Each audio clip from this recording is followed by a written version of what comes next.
Good morning, Emery. Good morning. How's it going? Oh, not too bad, minus a little bit of slight panic to start the day off. How about you?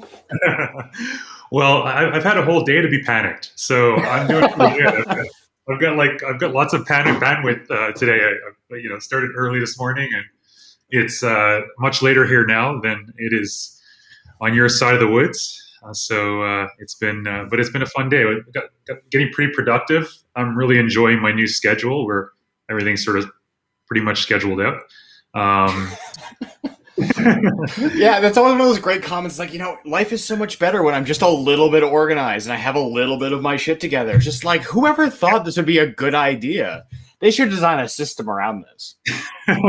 I will underline and bold the little because that's pretty much where I feel it's like getting organized is like a lifelong challenge for me. But you know what? Organized chaos sometimes. But I do think that the system that we talked about last week, that I shared last week, and that I've been sort of learning is quite useful. It's made a big difference for sure. Awesome. The calendar schedule, yeah.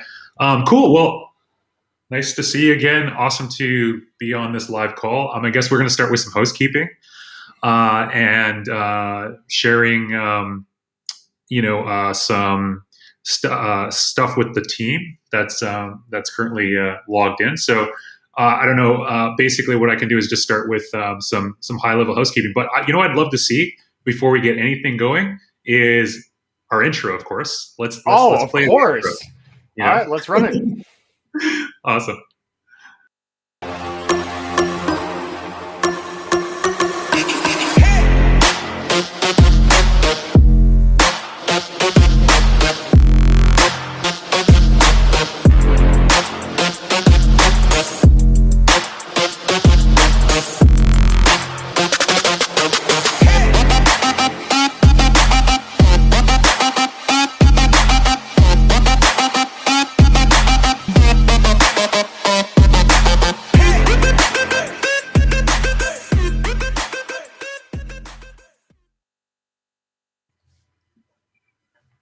Very nice. Very nice. Okay, I'm pumped up now. I'm ready. Excellent. Awesome. Okay, so let's start with the housekeeping. So basically, guys who are watching the EIRs, mostly it's EIRs right now. We haven't really tried to develop an audience yet. This is the second time we're doing this live stream. We did a dry run a week and a half ago, and it was fun. We learned a lot. Made a shitload of mistakes in a good way, I think, just to kind of test out the tech that we're using, test out everybody's sort of connectivity and stuff like that. So we've actually changed things up this week. So we have basically two groups now. Just so there's super clarity here, if anybody sort of joined us that doesn't know any better, Darkhorse, the Accelerator, basically is a 6-month accelerator that we're running live. This is the second week that we're sort of full force on this thing. So this is going to wrap up around late, I guess, November, December. I don't know the exact date. We'll have to look at that. But basically, for the next 6 months, what we're trying to do is launch a bunch of projects, get some real projects in the world. We're focused on e-commerce. We're focused on direct-to-consumer products and services. We like apps. We like physical products. There is a common thread between all the things that we work on at Darkhorse. Everything we're thinking about future era projects, so things that we'd like to see 50 years, 100 years from now, ideally. Not necessarily the exact same product, because that's pretty unrealistic. I don't think anything's going to survive that long, but really like the direction that the products are going. So we want to think about things like sustainability. We want to think of things like ethics, value-centric products, things that people are proud of using, and proud of the culture and the philosophy behind the companies themselves. We're really fortunate because we've got a great group of entrepreneurs from 2 different parts of the world right now. Toronto, Canada, mainly a few folks in the US that have joined us, a few folks in other parts of Canada like BC, Vancouver, Waterloo, Hamilton, a few other places. And then in South Africa, where I'm currently staying on a trip down here, doing some business here in South Africa, in Johannesburg and Cape Town, we've got some entrepreneurs, a few folks in Durban, I think one person from Pretoria. So we've got basically we're representing two countries quite nicely. And then we have a few folks that are international. I think there's one person specifically that was in Singapore, Iken, and she's now, or Iken, sorry, and she's now in Turkey, where she's originally from. So we are global. The goal for this project is that we're going to be doing this hopefully beyond this, first stint. And we've got two different groups right now. So we've got entrepreneurs and coaches that are on this call today. Myself and Paul, as well as Carla, is going to join us for the coaches circle. We have other coaches that are supporting the blue team. We're the green team because we're going live. We're in the green room going live. The blue team is the social team, and I had to clarify that the color thing, right? But the blue team is basically going to be providing Q&A. They're going to be asking questions. They're going to be I'm providing the Q, I guess, and we're providing the A's. But they're going to be asking questions today. They're going to be, following us on social media, testing it out, making sure that it works. Maybe they can actually pop over to YouTube as well and see if they can find it there. All that kind of fun stuff. And we are going to hopefully, as a goal, have everybody join the live streams over the next week or so. We're still figuring out the tech to make that work for everybody. There's some bandwidth issues and challenges, especially in South Africa. So it's something that's we're going to keep improving this every week. The goal is to sort of level up, the experience, not just for each other, which is important. We want to all enjoy what we're doing, but we want to also level up the experience for anybody else who's actually crazy enough to watch this. So that's that's going to be our goal. So why are we doing this live? We're doing this live because we are addicted to social media and we want to try to bring everything into. No, I'm just kidding. Okay, so the reason why we're really doing this live is because we think that there's a gap in the market.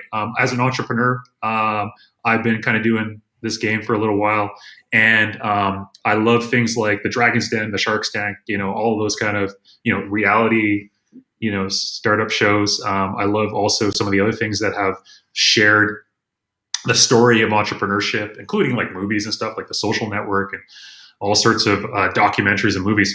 But here's the deal. All that stuff is pretty much just the highlight reels. And although they're very educational, they fall short, as far as I'm concerned, with actually showing what really goes into building a company.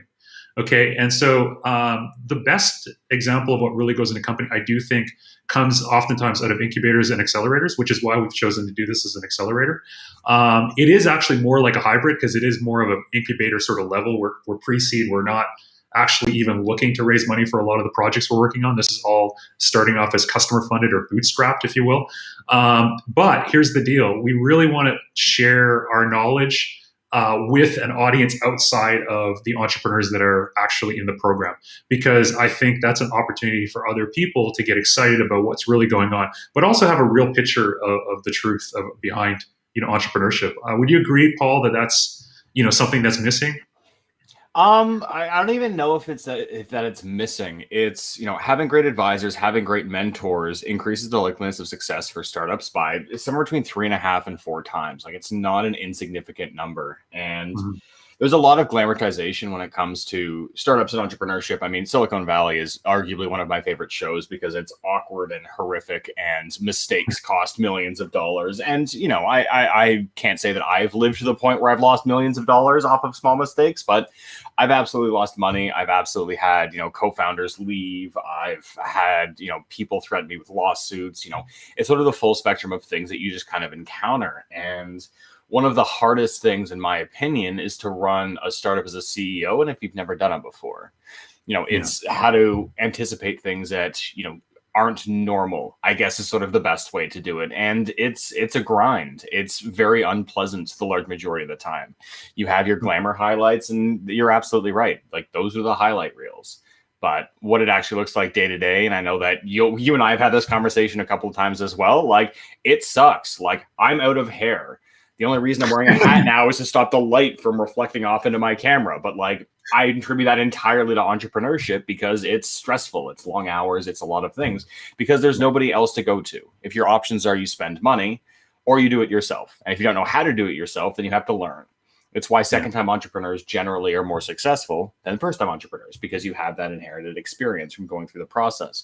What we're trying to do is give that same level of success by giving great mentors, great coaches, and a great foundation to actually build everything out because we have decades of experience amongst the coaching team on how to do this. And if we can, even the playing field a little bit, make sure that our entrepreneurs have the best shot at being successful, that's what we're here for. Brilliant. Yeah, that's a great point, or several points, I guess. Cool. Okay, so a little bit. So Paul and I are coaches here at this Accelerator. We're partners of the group. We just formed this. This is a brand new startup, so it's a start. It's very meta. It's a startup building startups. Both of us have some experience, I think, in the game. We're going to talk a little bit about our story in a minute. We're going to invite Carla in shortly. But before we get to that, just one last thing. So Team Blue, the guys that are sort of, going to be supporting us with the Q&A, we're going to be going through two sessions. One where we're just going to do a little circle with the three coaches. Carla is going to join us.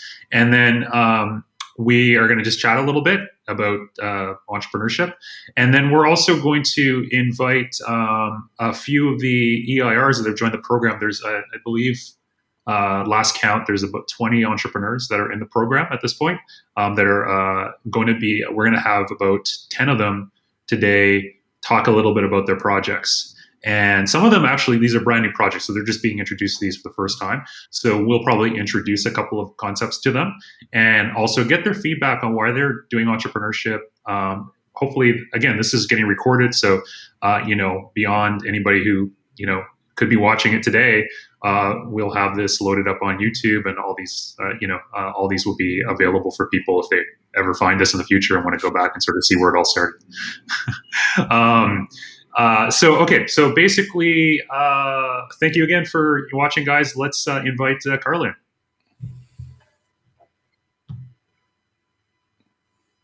I'm digging our astronaut behind her. Thank you, Zavash, for the awesome graphic.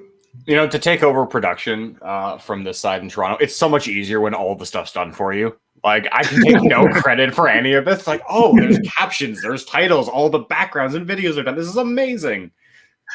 Well, you know what? You can accredit all that to Zavash. He's been absolutely. He's been the guy behind the scenes that I'm sure he'll be joining us on a future call. But unless he's joining us today, I think I was back and forth with him. We were chatting for a minute. Let me just see what he said. He said, "This is all real time." Okay, cool. You know what? Join the share the Zav's going to join us. So Zav and Carla are both going to join us. Share the link with both of them, and we'll get to our questions. Now, these are surprise questions, guys. So this is all real time. We're not planning anything because we work a bit on the fly. We do have some certain things in our agenda that get planned well in advance. But I just wanted to surprise the other coaches with a couple fun questions, and just have sort of a group conversation about things, right? And it's going to be short. It's going to be about 20 minutes. Hopefully, I won't bore you to death. But we thought we'd start there. It warms up the EIRs because then we're going to be putting them on the hot seat. So it lets them sort of see us on the hot seat, right? Yeah, and I mean, I don't think we've talked about this previously as well, Emery, but being uncomfortable and not having all the information is such a huge pain in the ass. And a great example is you and I had a call on the weekend. We're like, okay, we went through all of Restream. It was great. Yeah. You're like, spend half an hour beforehand. Spend an hour this morning going through all this stuff. I'm like, yeah, I know where everything is. And then you asked me to send the meeting invite out so everyone can come backstage. It's like, what the hell do you mean there's a meeting invite? There's no meeting. We haven't talked about this. I've spent 2 hours what the hell? So I know. Yeah, it's always a good start to the day. It's hilarious. It's always something for sure. While we're waiting for Carla and Zav to join, why don't we play around with a video? Do we have a video that we can kind of show? It could be anything. Like let's see if we can show one more Could video. be anything you say. Okay. Well, anything that you want to upload or anything you've got on there, just to and then we can sort of just experience that for a second. Let's transition it out. Awesome.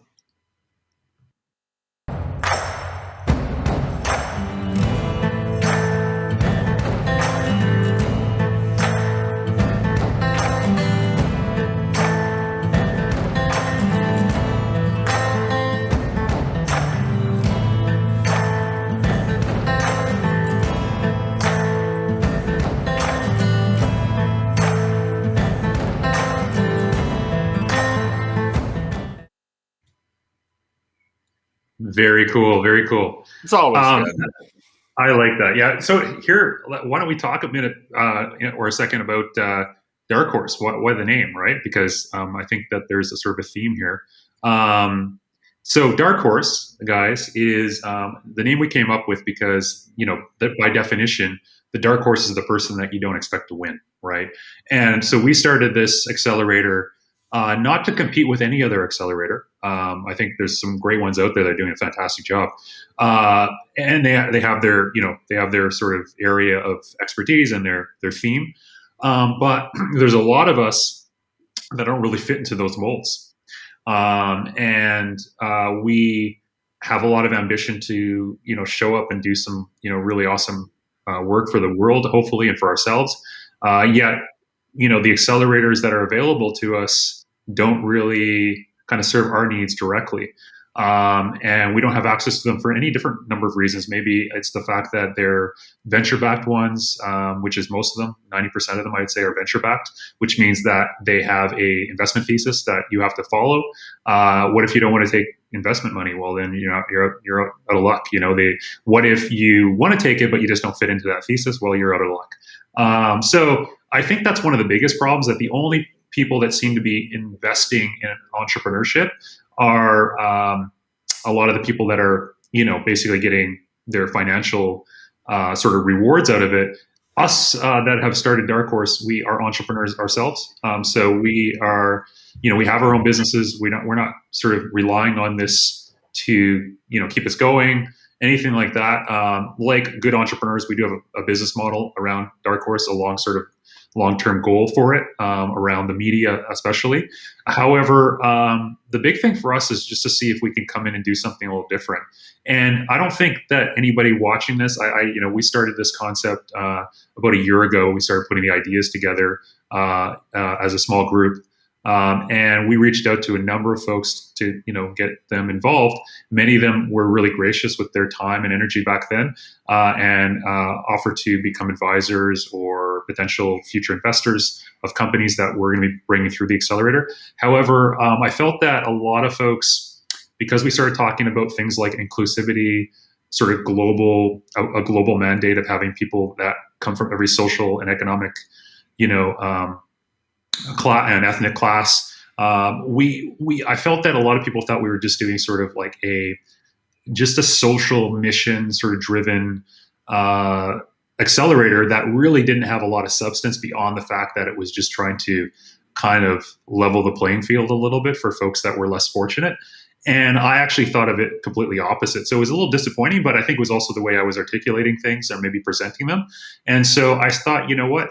The name Darkhorse actually is perfect because, even the groups that actually, some of them that want to support this don't really believe that this is going to be super competitive, right? And so our job this first run is to blow the numbers out of the water. So we're doing a couple of things that are really different to see if that experiment works. It may not, might fall on its face, but we'll see.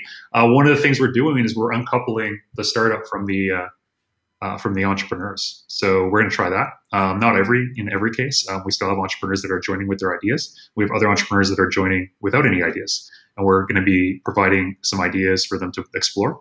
We're also uncoupling the co-founder relationships. So you don't have to be a co-founder, you're a co-pilot. There's not the same level of marriage commitment, we'll say, and long-term commitment in it. And we're also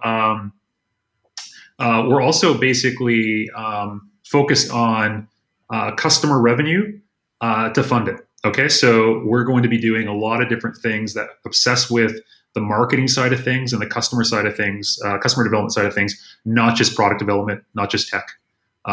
It's really important, but again, we're not going to be as obsessed with just that part of the building process. And so we think that those combination of things will make us, hopefully competitive, will make us different, make the metrics look a little different. And we'll see where this all goes, right? And we're hoping that we also generate a bit of an audience that actually appreciates the learning that we're providing and starts their own companies. That's another way we're going to measure ourselves, by how many new companies get started that we can hopefully track that's outside of the group that goes through the formal 6-month program with us. So very excited journey ahead. I have spent way too long rambling here, so let's bring in Carla and Zav if they've joined us, or whoever's joined us. Well, it's always great because my mandate here is not to interrupt you. It's just make sure things run smoothly. Everything will be okay. It's all right, excellent. Whatever I can do for you. Awesome. Well, I appreciate that, Paul. And you know what? It's been awesome working with you, man. I'm not just saying that because we're on live. I would tell you that in private. We wouldn't. I'm not going to bullshit you. Well, because it's even better too, because you were talking about talking to advisors and bring people on board. I think I incessantly bothered you because I liked the concept for months. I'm like, hey, how's this going? Is it going now? Is it going? Emery, work faster. And Paul, you know what? I take that as a huge compliment because you already run a successful accelerator. So it's like the fact that you're actually also interested in this, it means that we are doing something a little different, which is cool, Yeah, absolutely. So, I mean, it's all about the team that you put together. Like the quality of an accelerator and incubator program 100% of the time has to rely on the quality of expertise and people that are involved with it. It's such a subjective area. It's so tough to find great people that are willing to put the time in and not ask for anything back. Because I think that's the big thing. I think it was Techstars originally that had that mentality of just give everything and don't expect anything back when you're helping companies, and great things happen. And you sort of adopted that mentality without being told that mentality kind of thing, and it speaks wonders to you as a person and to putting all this together. Oh, thank you. I appreciate that. I'm blushing. You can't see it though because I'm a little tan today. All right, let's switch over here, and we should be able to bring Carla in. Awesome. That is not the right one.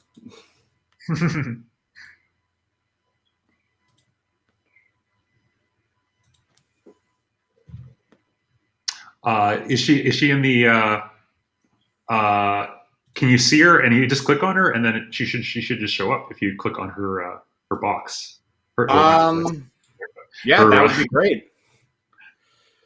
She's got her check mark coming up here. It's all highlighted.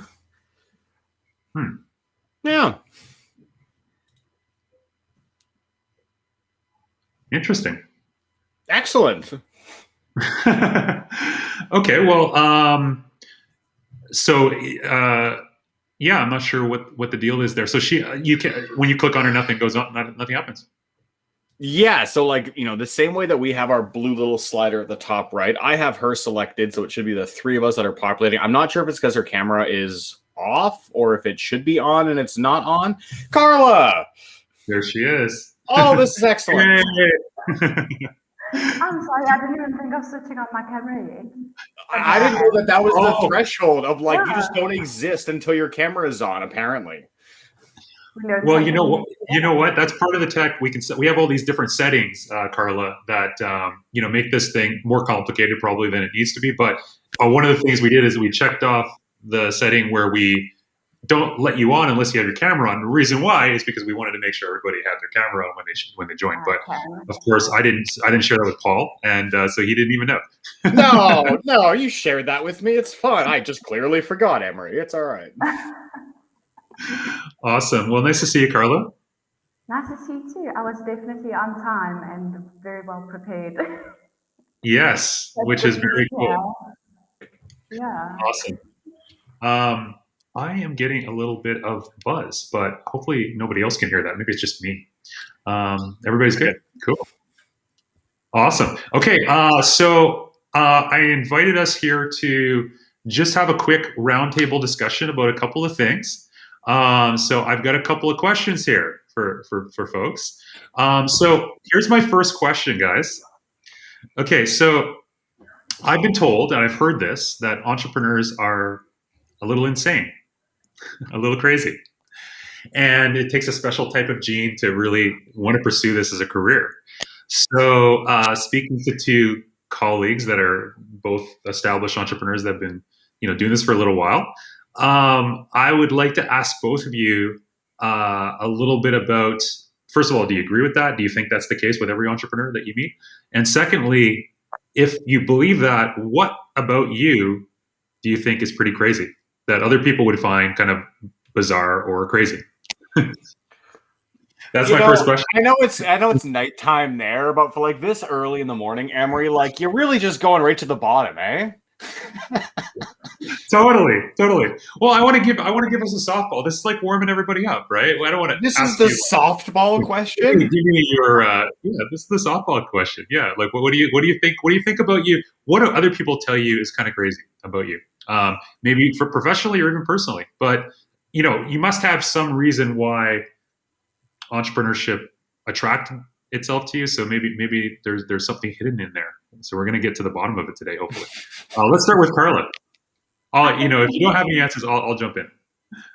It would be easier to answer what's not insane about me and what's not crazy about me, because I've given up on trying to hide the crazy and the insanity. Like that's just not going to happen. So I definitely agree that definitely like any entrepreneur has like some sort of insanity. Some of us a bit more than others, and some a bit more out there. But I think it's a mind that's just wired differently, and I guess we all have our own reasons why we do what we do. But the satisfaction that you get out of it, and it's definitely not something that's easy or for everyone. Otherwise, more people would do it. But I really can't argue. I think I'm the last person to argue with you by saying that entrepreneurs are not insane, because we are.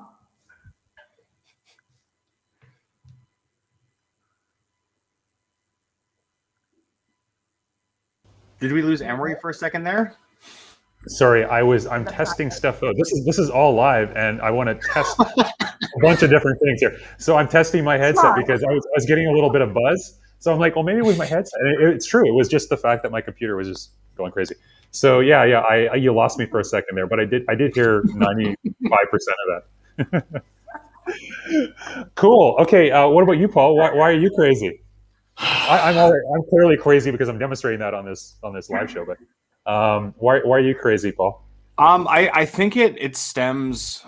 I mean, Carla was very positive with her approach. I think mine stems from unhappiness. Honestly, I'm a really shitty employee. Like, I'll just be honest. Like, I'm so bad at working for other people.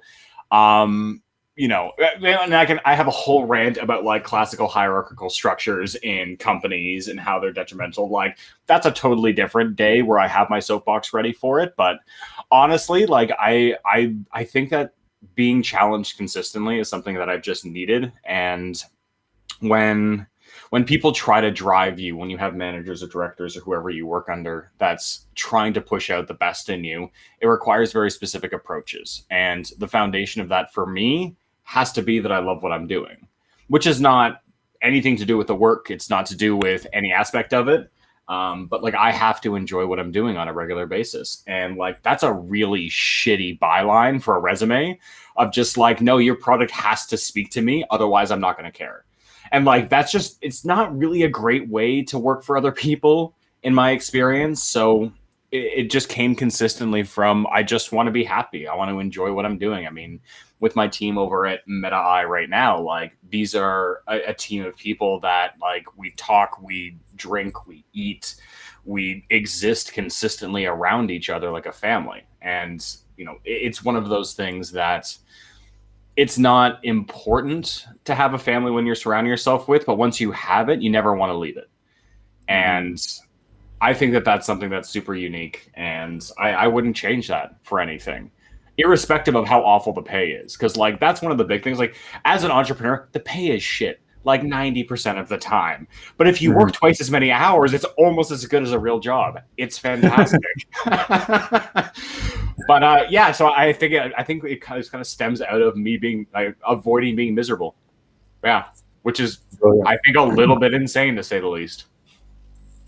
Love it. It's quite Love it. interesting that you mention about being a shitty employee, because for me, I found that it was the opposite. I think that I was too good of an employee, and I just realized that I was working so hard and putting so much effort into someone else's business, and me not being hardworking, that's not going to change. Like, it's just part of me. So I felt like I was too good of an employee, actually, and why am I going to continue doing it for someone else? Yeah. Yeah. It's one or the other, but see, we're talking about two extremes. Like we're on the edge of the spectrum in both cases, right? Which is insanity. So, Well, that's it. And like the spectrum, I don't think is as far apart fundamentally at the base. Like at some point, it's a lot more like a circle where like both extremes are getting really close to each other at the bottom. Yeah. Of like the same emotions, the same feelings, perspectives, a little bit different, but the outcome's the same. That's a great way to look at it. Awesome. Well, for myself, why am I insane? Well, first of all, because everybody that has ever spent enough time with me will tell me that. But I think beyond that, I think the thing that I realized when I was growing up is that I believe in like crazy shit. I believe in things that I think are mostly unrealistic. But I think that it's still possible. Like magic is magic, is magic before it becomes like, real, kind of thing. It gets invented. So I think like a lot of the stuff that I see is pretty much like magic right now. It's like, and I definitely believe, I definitely spent a lot of time living in fantasy and sci-fi. So probably that didn't help. But I think that there's so many things, like we all grew up in this world, and I was like, what the fuck is going on here? Like, why, excuse my language, but why is this world so, so nuts? Like, meaning like looking around and going, like, we have so many things that are functional, but then we have so many other things that are completely dysfunctional, right? Like completely ridiculous. And why are human beings so crazy like that? Like, why is there certain things that are just don't make any sense to me? And so I thought, hey, you know what? I started off sort of going down the path of the artist sort of thing, like visual artist. And I thought that might be the solution for me, is I was just sort of gonna just document it somehow, in my own way, through art. And then I figured out pretty quickly I'm not a great artist compared to people that I admire. So I was like, that's not really the path. And then I went down the path of like the activist, where I was like, oh, maybe I should be an activist and sort of like, really try to change this stuff from, grassroots, from the ground up. And then I did that for a while, and I was like, this is moving too slow. So then I was like, well, wait a minute, why don't I just go, I sort of fell into entrepreneurship. And I was like, I really like this. This is something where I believe that I can actually, take some of these crazy ideas of how we can make things different and actually apply that to these projects, right? And, it becomes very addictive, So I think that for me, that was like a realization that, you can actually be a magic user in real life as an entrepreneur. You can start creating bullshit, like things that are just crazy that don't, that don't exist, right? Which is really cool. And now as I am in sort of my second phase of entrepreneurship, I'm trying to do things that are completely unattainable, even as a single entrepreneur. So they're almost like we need collective entrepreneurship to kind of make massive change. Right. And so, it's not an individual company that's going to do a lot of like the bigger, heavier lifting work. There is some great companies out there that are, but right now we need, we need sort of like a movement, if you will. Right. And entrepreneurs, I think, have an opportunity to lead that movement. And it's going to start with organizations, hopefully like Darkhorse and Meta-Eye and, some of the other stuff that all of us are working on. Well, awesome. And I love that you mentioned the second phase of entrepreneurship too, Emery, because like it's one of those things where throughout this whole misery and this crunch of being an entrepreneur, because like I've probably been at it for, how can I not date myself as much as possible? Over a decade and less than 3 decades. So one of the things is you start to get to that point where now, something like that. So now you get to the point where we actually have the luxury of doing that. So like when you and I are sitting and, you're having a pint, like, what do you think about building a bunch of companies about like space? Just like, yes, this is what I want to dedicate all of my time to. I don't want to do anything else. Like, let's build space companies. It's like, do you have a background in rockets or physics? It's like, no. I didn't even finish university, but space companies. It allows you, when you have these people that are around you that have been used to bootstrapping and used to fixing things and used to creating solutions where there's problems and going into unknown and being uncomfortable, you have all this option. Like there's no barriers anymore. It's just a problem, and you just sit and you work the problem. And if you solve enough of them, you start accomplishing things. Well, one of the things, like, so there's this thing called imposter syndrome. Paul, you just reminded me of this. Yes. Where it's like with this idea that all of us entrepreneurs typically feel like we're punching way above our weight. We're in over our heads, whatever analogy you want to use. Yeah. And really where that comes from is the fact that if you're a good entrepreneur, that's exactly what's going on. You're constantly up against your threshold. You're constantly up against obstacles that you can't really have the confidence you don't have the confidence to have ever done that before, because if you're doing things right, you're probably moving into uncharted territories. You're an explorer, right? Now, that's a huge sort of epiphany for me. And what I realized, and something great that I forget who shared it with me, but it actually made me feel so much more comfortable, is that it's not what I know, it's who do I know that can do what I'm looking to do. So a lot of times I used to always try to do everything myself. And what I realized is you build an organization with other people that are more talented than you, that are smarter than you in different areas, that are greater in other areas, have different capabilities. And all of us together can accomplish things that are pretty much unprecedented, right? And so, like we talk about the space company, well, I don't have a background in aerospace engineering, but guess what? There's people out there that do, right? I don't have a background. I know I could also learn. Like there's things you can obviously learn, and then there's other things that, you can learn it at like we'll say a amateur level. It takes a lot of time to get to a master's level, but you could still learn it.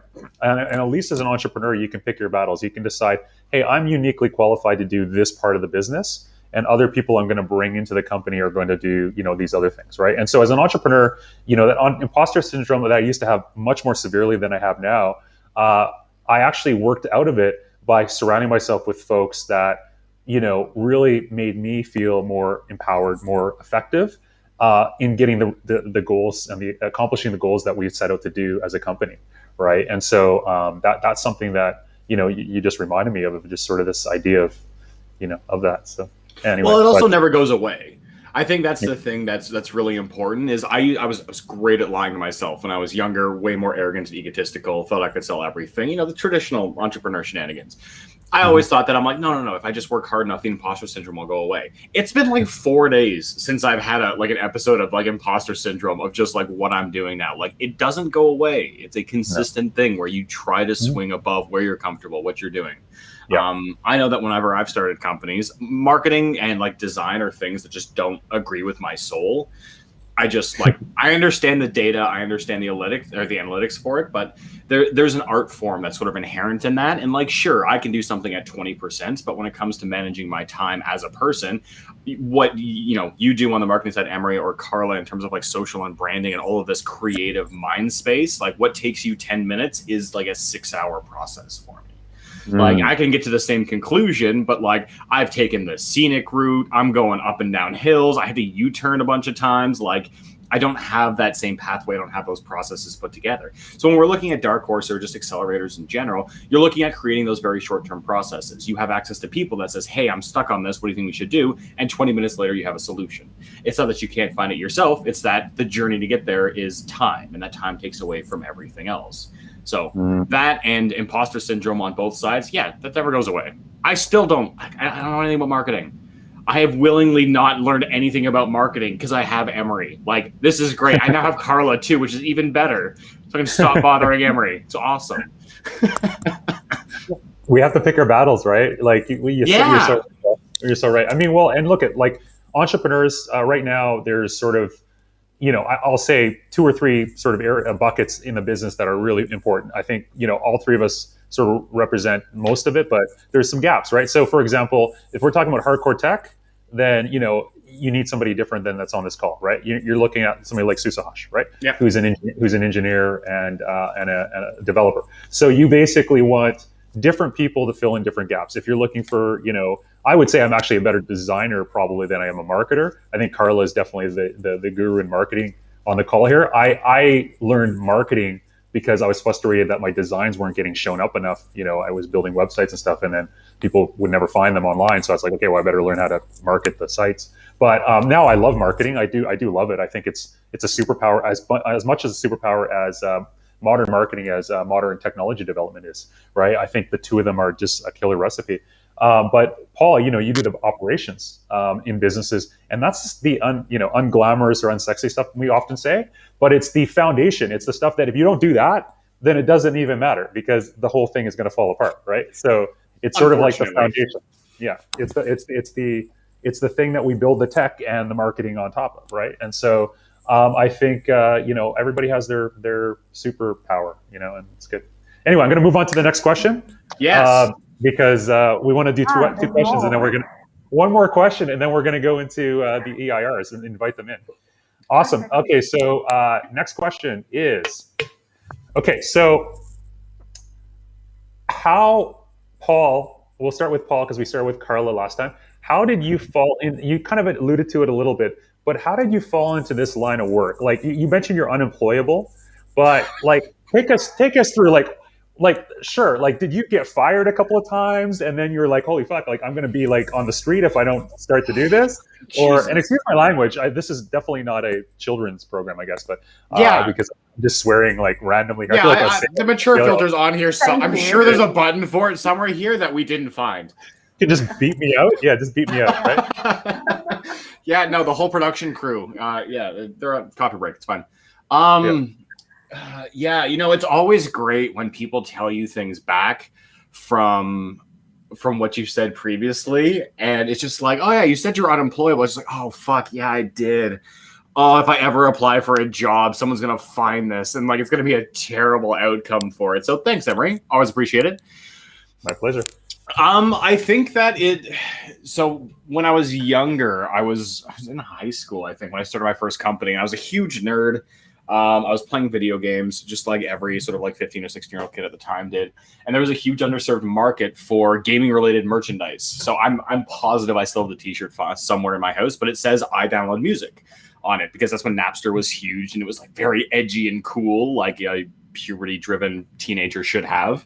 And, we did a run, we sold them out, and like that was kind of it. It was food money for a while. It was whatever else. And, we called it Leadwear at the time. I did it with my buddy Will. And it kind of stuck from there of just, hey, we have this really obscure, really weird idea, and let's see if we can do something with it. And it turned into a physical product, which then turned into cash. And like, the transitive property of sort of how I function as a person was like, hey, if we can take an idea and turn it into cash, this sounds like a great idea.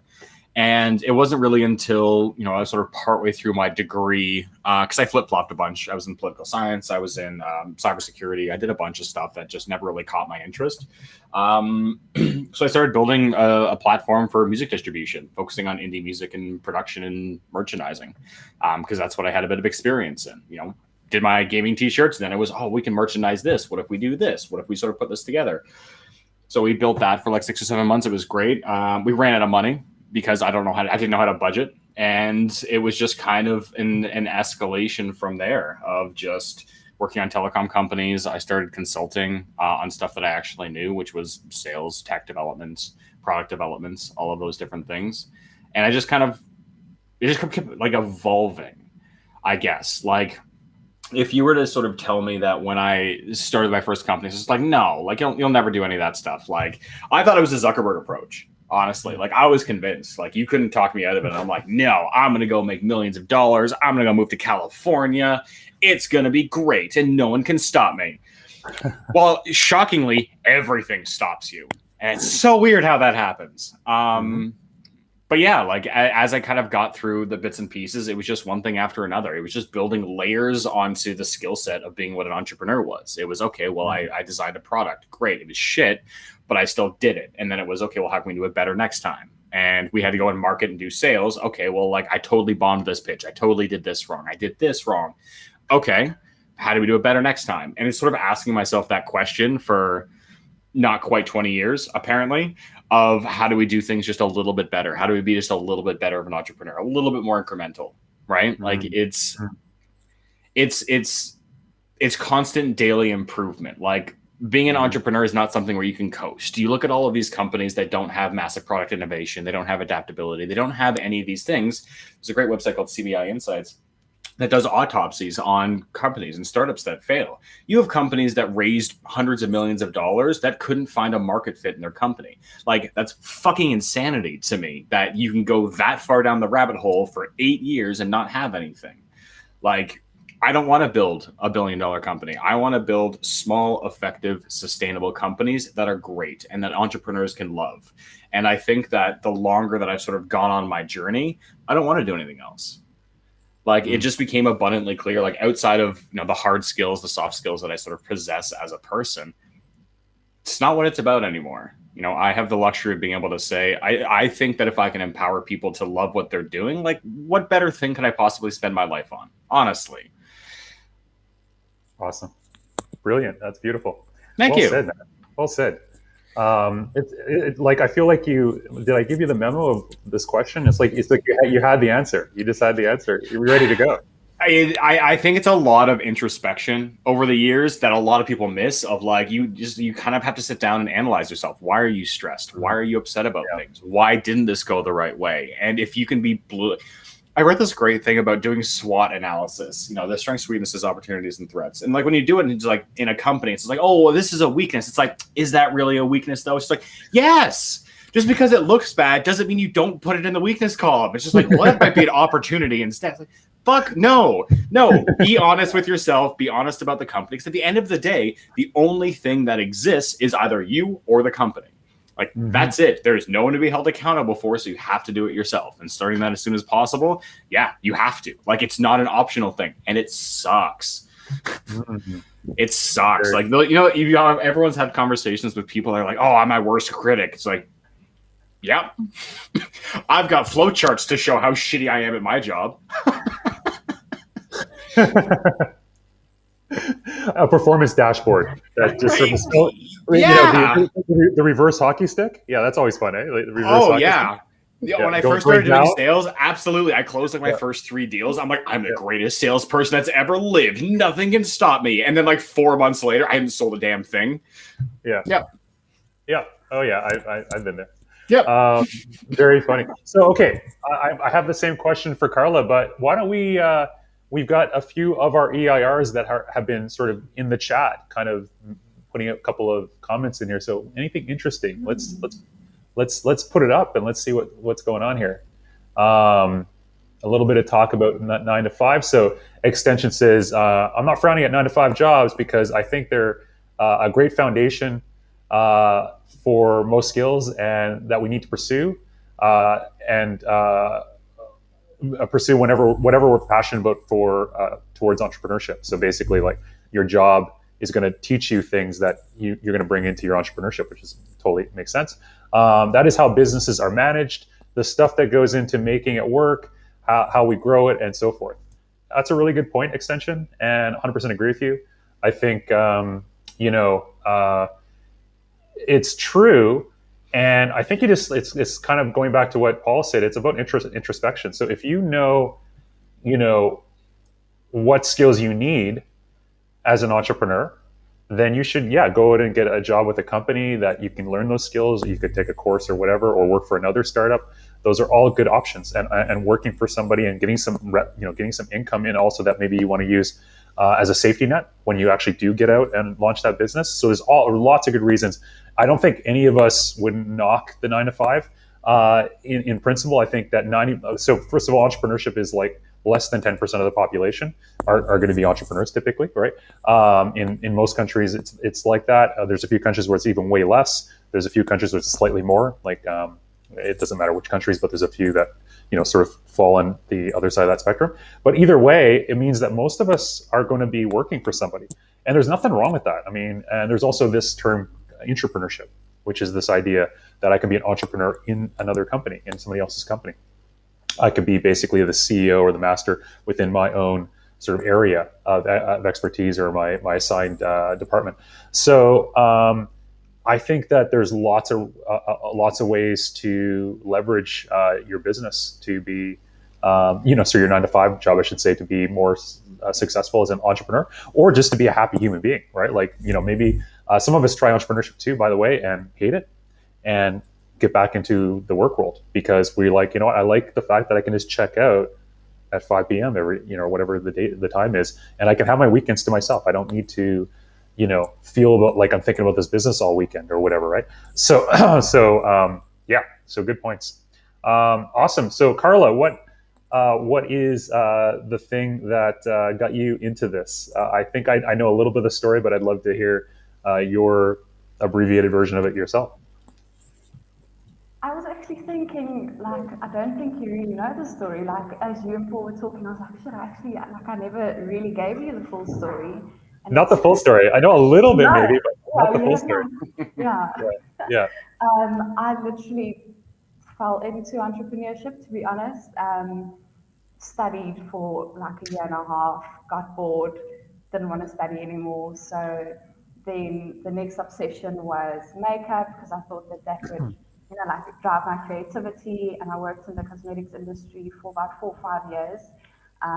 But also just a year of doing makeup and being creative, that's where I really started to learn that I actually enjoy managing people and knowing about the business and like behind the scenes and growing the business and just retail and e-commerce in general. But also not very happy. Not going to mention names of companies that I worked for, but I was very unhappy, like crying in my car to work every day. But like you have this job and you need an income, so you can't really leave. But then the insanity kicked in, and I've never in my life worked a notice period after resigning a job, because when I'm out, I'm out. So I just resigned with immediate effect one day, and I was like, nope, sorry, I can't anymore, I'm out. And then I worked in sales, like proper hardcore sales, which I never thought I would have done. I initially didn't like it because it was like you walk from house to house. I've knocked on people's doors and I've invited myself in and literally sold oxygen to people. And it was very tough and challenging, but that's when I discovered that I really have a massive passion, and it makes my heart super happy to like work with people and see them grow and develop and achieve their potential and goals. And obviously then I also fell in love with marketing and sales. So just sort of taught myself everything. And yeah, after that I spent about a year and a half in the fashion industry. Again, same thing. And the whole time, like, I just had this idea in the back of my mind of maybe like freelancing and doing social media marketing, although I had no clue, I had no experience. I just like look at stuff and think, oh, I can do that. And then I just decided one day, well, I'm going to resign. I took a month off. I did a few online courses, tried to educate myself as much as possible, and things just flowed from there. And my biggest thing, I think, that made me successful in the industry specifically is when I got opportunities. Like, people would ask me, oh, can I see your website, or do you have social media pages? The first client that I had, I didn't even have my own website. I didn't have portfolio. I didn't have social media accounts, nothing. But I managed to explain to them where I am in the journey and what the plan is. And just if I can't do something, then I would find someone that can do the job instead of just showing it away. And through that, and I think that's why I'm so passionate about Darkhorse specifically and just marketing in general, because you get to see someone else achieve their potential and goals, whether it's the person or their business. So that's how I fell into it, super impulsively, and I think spontaneously. Others would call it irresponsible and impulsive, but here we are. That's a beautiful. Well, that's like the saying, where you jump off the cliff and you have to try to build the, build the plane on the way down before you hit the ground, right? Yeah. It's like, so very cool. And I mean, very I cool. did it recently when I joined Data Society again. Like, Yeah. I had my agency, and then we met, and I was like, no, I think I would rather work like with these people and work in a team and not just by myself. So there we went again. It's been an awesome ride, by the way. So I'm very fortunate that you we definitely met at the right time. It was perfect. Awesome. Okay, so so hey, we might as well plug our own company, because Paul did, and just completely plug Meta. I like 15 times. So Status Society, hashtag Status society. I can I chat? I'm gonna just put this in here for folks. Oh, you're throwing the links out too? Yeah, of course. Why not? You know. All right, I've got to up my follow game on for social next media. stream here. This will be good. I think we should get like branded merch that we wear of our own. Yes. Yeah. Yes. Definitely. So we spell society the French way, by the way. So it's status the normal way, and then society the French way. So SO the non-normal way. SOCIETE. So follow us Sorry, on I just have to ban someone with Bishop as a last name in chat. Just give me a second here, Emery. Hold on. Awesome. Okay, one more quick question, and then we're going to transition over. Oh, actually, no. Maybe I'll share how I fell into this line of work. Yeah, briefly. let's do with that. Okay, so before I do that, let's. Why don't you share some other comment that's in our little feed here? One of the other EIRs or coaches made a comment. We can give them props or anything like that. Oh, is this Susahosh here? Oh, this is Susahosh, one of our other coaches, who's a head of tech at Darkhorse here, an engineer and a automation engineer and physicist, all sorts of things, all sorts of fun things, way over my head, So personal growth and learning from failure is key. No, it isn't. Get this. It could pick somebody else. This is not. This is ridiculous. No, just no, that's totally true. That's totally true. You know what? You can also learn from success, Susahosh. So try that sometimes.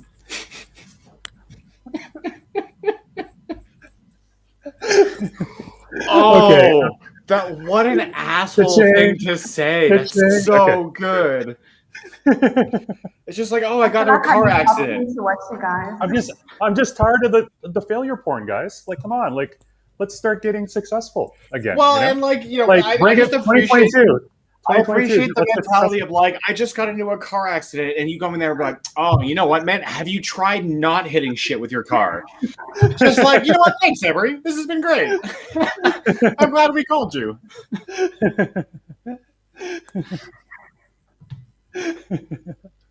Okay. How did I get into with that? How did I get into entrepreneurship? Actually, I realized that I got the seed planted, and that sounds really weird in some other context, but I had the seed planted in when I was basically when I was like 14. So I used to be like a video game holic and skip school to literally go hang out downtown and cause mischief and skate around. And play skateboard around, not ice, even though I came from Canada. So you could have thought that I was just skating around the town, but I was actually skateboarding. And I was hanging out in the arcade, playing games. I was pretty good at it because I skipped school to do this. And two like older dudes were sort of watching me, and I thought it was kind of creepy. Like, why are you guys following me around? Like, what's going on here? And they came up to me after I played a few games or whatever, and they're like, "Hey, do you want a job?" And I was like, what? What do you mean? And they were like, do you want a job like working for us as basically like a game person? Like we're starting a game company. And I was like, what? I'm like, so I'm 14. They didn't know that because I was really tall. I'm still tall. Actually, I didn't shrink, but I was really tall back then. And basically, they thought I was like 17 or something, I guess. And I was like, I'm not going to tell them I'm 14. I want a job, of course, So I babysat, but I was the only job I knew about, I think I went to McDonald's and tried McDonald's as a 14-year-old for like a day or something. It was like I just hated it. I was like, no, I'm not going to do this. But I did. So basically what I did is I ended up getting a job at 14 for this new game startup. And it was basically at the time, this is aging me as well, Paul, but at the time there was something called Blockbuster where you actually used to go in and rent your videos, guys and girls that are, new to, that are not, weren't born before the last, 2 decades. So basically we used to do this for video games too. So you could go in and rent your video games. We still do that actually, by the way, but we could go in and rent their video games. And they started like one of the first ones in Canada called Micro Play. And they just wanted somebody to basically manage the cash and stuff like that. There was two guys that got an inheritance, and they just wanted to start something cool. And they just looked for somebody that knew how to play games because they were kind of into games, but not really deeply into it. It was more of a business opportunity for them. And they just thought it would be kind of interesting and it would be in high demand. And so I became employee number one, and I got to watch them build this whole company around me. And they eventually found out that I was 14, and they told me they couldn't really hire me because I was too young. But they ended up paying me under the table, and I couldn't manage the cash, but they let me be the game master. So I got to play video games. It was the best job ever. I got to play video games and basically help people win the games when they would come in and rent them. They could call me up, and I would like walk them through like, you know, levels and stuff. And so, but the biggest part of the learning was that I learned entrepreneurship from these guys indirectly because I got to watch them do all this stuff. They would like launch these experiential sort of things where they would set up at the time at the exhibition. So they would set up like a booth at the exhibition, and I got to go and build out a booth, and we like set up like a little mini arcade at the exhibition. We ended up doing like some mall stuff. We ended up opening up some extra stores. They ended up franchising it. I got to listen to all these like really like executive level conversations about building this company and making these decisions and managing cash flow and all this crazy stuff. And it totally like got me excited about it. And I was like, my dad was in the military, so I didn't see anything like, you know, military. It's like everything's behind a brick, steel wall or whatever. So I didn't know anything about what my dad did, other than, I was impressed by, we lived on army bases and Air Force bases. So I was impressed by, the stuff around me, but I never really understood what he was doing and exactly like how that whole world worked. But I got to see how this world worked very intimately. And so I was like, man, entrepreneurship is freaking cool. So it had planted a seed really early. And then as I went through my journey, I basically tried a bunch of different things and fell into it. Eventually I realized, hey, I should be trying to do what, I kind of watched these guys do many years ago. And so this is in my 20s, and I, really started taking entrepreneurship seriously. But anyway, that's my story. That's how I fell into it. It started very early. Yeah. Yeah. Awesome. Yeah. Thank you. Okay. Awesome. Let's get the main event in play. Let's start to bring in some of our guinea pigs. Entrepreneurs. Let's bring our entrepreneurs in. All right. So you have the link. Emery, are you sending that over WhatsApp? Because I only have WhatsApp on my phone. Oh, sure. Yeah. Let me do that. Yeah. That's a good idea. That's probably a good idea, right? Is that how they'll get in here? Okay. I love the sweeping statements of like, yeah, you know what? We're just going to send a link out to everyone. And like, okay, great. It's just like somebody somewhere will send this link out to everyone that has access to the whole group. Exactly. So I did say I was going to do that, and I completely forgot. So guys, entrepreneurs in the green team, you are invited on. First come, first serve. There's limited spots, so you might have to wait if you don't jump on soon. So we're going to be putting these entrepreneurs on the quote unquote hot seat. This is the part of the episode we like to call backstage. No, just kidding. We call it boardroom. That's right. That's the word. Backstage is like the thing that you wait in. Boardroom is the thing we call this section. So, basically you get to come into the boardroom and get, basically ask some questions that are going to make you cry or make you smile. One or the other. What the hell? This is such an escalation of things to be like, I know we're having a great time here, but the goal of this really is just to make as many people cry in the next 46 minutes as we possibly can. Well, I thought I gave it away by inviting you, Paul, into this discussion. If you're in the discussion, it means somebody's going to start crying. Like, that's the way this works, How right? do you think I function as a person? Honestly. It's like, well, you know what? I can't get on with my day. Someone hasn't cried by noon. Like, shit, got to go back and do it again. All right, so for orders here, we're going to have Stanley, Zach, and then David sort of as our order. I'll give you a bit of a heads up. I think it's a few minutes each person, but we'll just try to keep communication going so that you have an idea. We don't blindsidely just kind of bring you up here. Sound good for everyone? And this is completely unprepared. They have no idea what they're going to get asked, other than the fact that they know a few of the things that they're going to get asked. But just a few. Wait, hold on. Before we move on, did you just say that they don't know what they're going to be asked except for the things that they know that they're going to be asked? Yeah. That's exactly Okay, what I great, said. cool. Just make audio checking, just making sure it all works. All right, all right, Stanley, this is you, mate. Stanley, how are you, sir? Good morning, good afternoon, good evening, everybody. I'm doing well. Hi. Nice to see you, Stanley. Looking very sharp. I like Yeah, the white, thanks. the very professional. Is this a job interview too, or like? Yeah, it is. It's also because of the 30+ degree heat wave we've been receiving up here in Canada recently. So Oh, yeah, wow. Well, I'm jealous a little bit. It's actually winter here in South Africa right now, and so it's pretty miserable most days. no Unfortunately, way. it's very rainy. Yeah, oh no. Very rainy. Not that I'm knocking it. I love South Africa, but it gets rainy in the winter apparently. Yeah, and I've been finding out.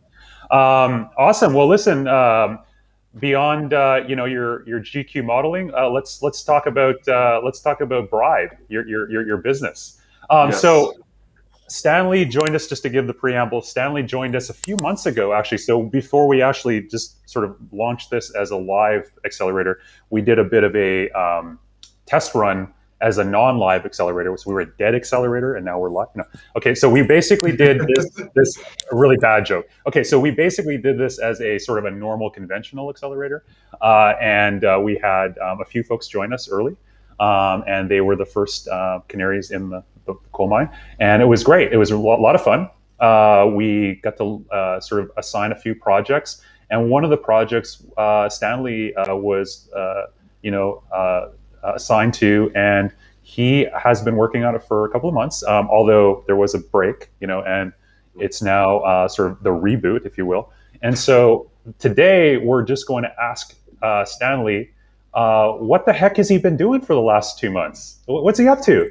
So the first question, Stanley, is what are you up to? Like, what's going on? Tell us just about life. Tell us, what's going on. I know you got a job now too, which is fantastic. Congratulations. I think your background is as a product designer. So maybe you can just catch us up to speed. Like, tell us what the last couple of months have been about.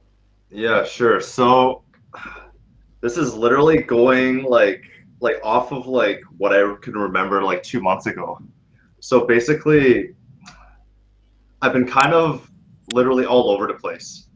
I've been trying to source like I guess actually should I do like a company introduction just to get everybody up to speed, or has everybody been caught up? No, you know what? You can definitely do a company introduction, but nobody cares about your company unless they fall in love with you first, Stanley. Okay, okay. So first of all, you want to first talk about who you are, and then we'll. Yeah, sure.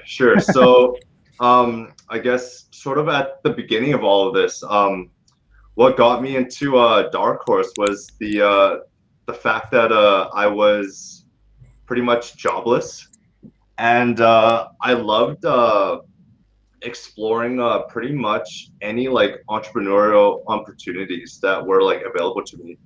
I've had I guess friends who've inspired me to do so because they've also had their own startups and I guess like e-commerce websites or drop shipping stuff and like what have you.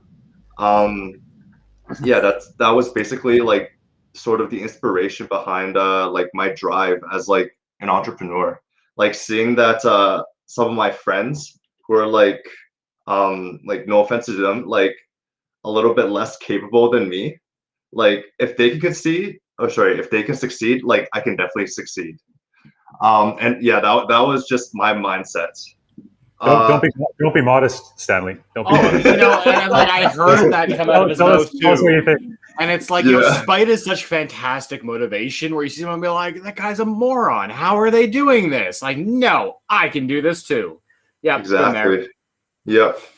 And so for the last 2 months, just basically exploring like, I guess, different energy companies and their business models, their product development lines, and yeah, that was basically it. I hope that's like good enough for like a short intro. It's beautiful. It's well done. So yeah, could you share a little bit about the project you're working on? Yeah, sure. So as of right now, I'm currently still in the I guess beginning stages of product development. Um, what I've most recently done was, I guess I have like a lot of the how should I phrase this? Like the smaller scale hardware. Like I was in like working on like sort of the like person like how would I phrase this? I was working on like the customer satisfaction side of like things by doing like market research and analyzing other people's like business models and how I guess business to business and business to customers corporations work. And I basically got bored of that for a while, and I've been trying to just source hardware like up here in Canada. Like I'm from like the west coast of Canada, like based in Vancouver. I've been trying to actually like source local hardware here in Vancouver to try to like develop a test project just to see if like I would fail or not. And that's basically where I'm at right now. So I don't know about the rest of the coaches or anybody who's watching, but I have no idea what you do. Like in What is your project? Like I have no oh, idea. okay, yeah, sorry. I have yeah, no this idea. is why I I actually asked. do. I'm lying. I'm lying. Yeah, But yeah, yeah. what is it that you're working on? So the project that I'm currently working on is I'm trying to basically power I guess renewable energy sources like batteries and power packs with like solar panels, and that is sort of like Bribe.io, like incentivized ownership. Um, yeah, like I'm just working on like the small scale stuff right now, like just to like gain my confidence to see if I can actually do it, if I can actually like product develop correctly, and even develop like the software for the eventual like control system network that I'm planning to implement the solar panels into. And Awesome. that's Very basically cool. what I do. Yeah. Brilliant, man. I knew what you did. I was lying there, but I was just trying to have some fun with you. Okay, so that's very cool. I have a question. Shoot. You have this sort of game plan. What is 3 months? So we want to see hopefully something that we can start to introduce to an audience within the next couple of months. Is that realistic? Have you come up with a game plan that can get you to some type of customer validation in the next 3 months? I have not, to be honest. Okay, so that will be your challenge, my fine sir, is to get you to really kind of get a little bit crazy. Okay, so we're going to get you to get a little out of your comfort zone here, because I know 3 months is not a lot of time. So you have to figure out a way to either pre-sell something or validate something in a substantial way so that you know that this is worth your time, because your time is very valuable to you. It's also very valuable to us, and we don't want you to waste your time on anything that isn't going to make any sense, right? And so part of this exercise is to force us all out of our comfort zone and get us to working on stuff that matters. Too many entrepreneurs waste not even months, but years of their life, like literally years of their life, like working on stuff that makes no difference. Nobody cares. Nobody's ever going to buy it. And you watch them. I used to run a co-working company, co-run a co-working company, and I used to, sort of get to know a lot of the entrepreneurs there. And I used to also manage some programs that we used to run there, an academy and an accelerator. And it was just really disappointing, because I think you should give yourself a couple of months to really figure out if this is the right path and direction, but you should not give yourself a couple of years to figure anything out like that. I think it's too long. And I think we give ourselves permission, again, going back to, I was sort of half joking about the sort of failure sort of culture that we have now, where it's like, okay to fail. I think it is okay to fail if you're learning, but a repeated mistake is not learning, it's a habit. Okay. So we want to make sure that anything that we're working on as entrepreneurs actually matters. So if somebody is willing to pay you to do something, keep working on it. If they're not willing to pay you, and that's why I think it's much better to do a customer-driven project than do a project that's venture backed. Because if you are good at selling, you could just sell one person and get a whole bunch of money and basically have 8 months to a year to just figure out if something's working. Well, that's okay, but a lot of times, you know what, it fails, right? And it means that you've just wasted a bunch of that money. Now the investor knows that, and they're typically doing that because they have multiple horses in the race. However, you're one horse, and you don't care about those other horses. You want to be the horse that wins, right? And so let's make you the horse that wins. And the way you do that is that you basically quickly validate your product. So let's come up with a game plan, because next week, or we'll say next week, we'll invite you back on to talk about what your plan is to validate this idea within the next 3 months. That's your challenge. Yeah, sounds amazing. Can't wait. Awesome. And of course, you have access to all of the coaches to help you between now and then. So let's, and also you have a couple of colleagues that are joining you on your journey that are some co-pilots, which is cool. Awesome.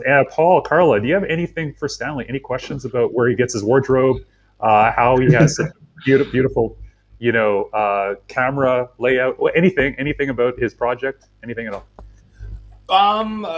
As somebody that works with a battery company currently, I'm always super curious to see what you're going to come up with. I know you're on the right path. So yeah, Emery's bit's absolutely true. Like, let's figure out how to validate. Let's prove the model. Let's make sure that there's the market opportunity. And once that's all there, let's go. Also message me and we'll talk about it. Okay, yeah, sure. I have learned that I have to be very direct when it comes to this, because I did a whole thing sort of on our dry run previously where I'm like, you just really, reach out to coaches, workshop things, have those conversations. I felt like I was very subtle. I'm not doing that anymore. Stanley, shoot me a message on Slack. Damn it. I will. Thank you. Awesome. Thank you so much. Shout it to Slack. Shout it to Slack. Slack, if you want to, sponsor Paul. Yeah. Okay, Carla, any questions for Stanley? No specific questions, but same as what Paul said, has messaged me, but specifically about the marketing of your product. I think it's a good idea, but also as someone in South Africa, that we definitely have a massive need for your product. I would be quite keen to be involved in the actual marketing of it. Thank you. Yeah. Yeah. Of course, she's going to only help you through #Status Society. Of course. Oh God. Okay. I gotta stop drinking before these. Yeah, it's okay, Emery. I owe you one now. It's fine. This vodka, man. Okay, awesome. So let's see here. Okay, there's a question from the audience. Are you at the office right now, Stan? Coming from Extension. Yes, I am. I'm in my home office right now. Okay. Yeah. Nice. Beautiful. Well, stay looking good. I'm not hitting on you. I just think, you look really sharp. So I want to tell you how it is. And thank you. my pleasure. My pleasure. We need to get you on a different type of live stream. We'll come up with another business if this one doesn't work. Awesome, man. All right, really nice seeing you. And you've got your challenge. Good luck. Yeah. Thank you for having me, guys. See you guys later. See you soon. Bye. Awesome. So we're switching over to Zach here, and I always find it so funny. And it's like this really weird thing where Emery has compliments for everyone except for me. It's so strange how that works out. So if we go over to Zach I love your hairdo, Paul. Of all of the things, that's what you're gonna pick. Like, this is the entirety of the hair on my head. You can see right now.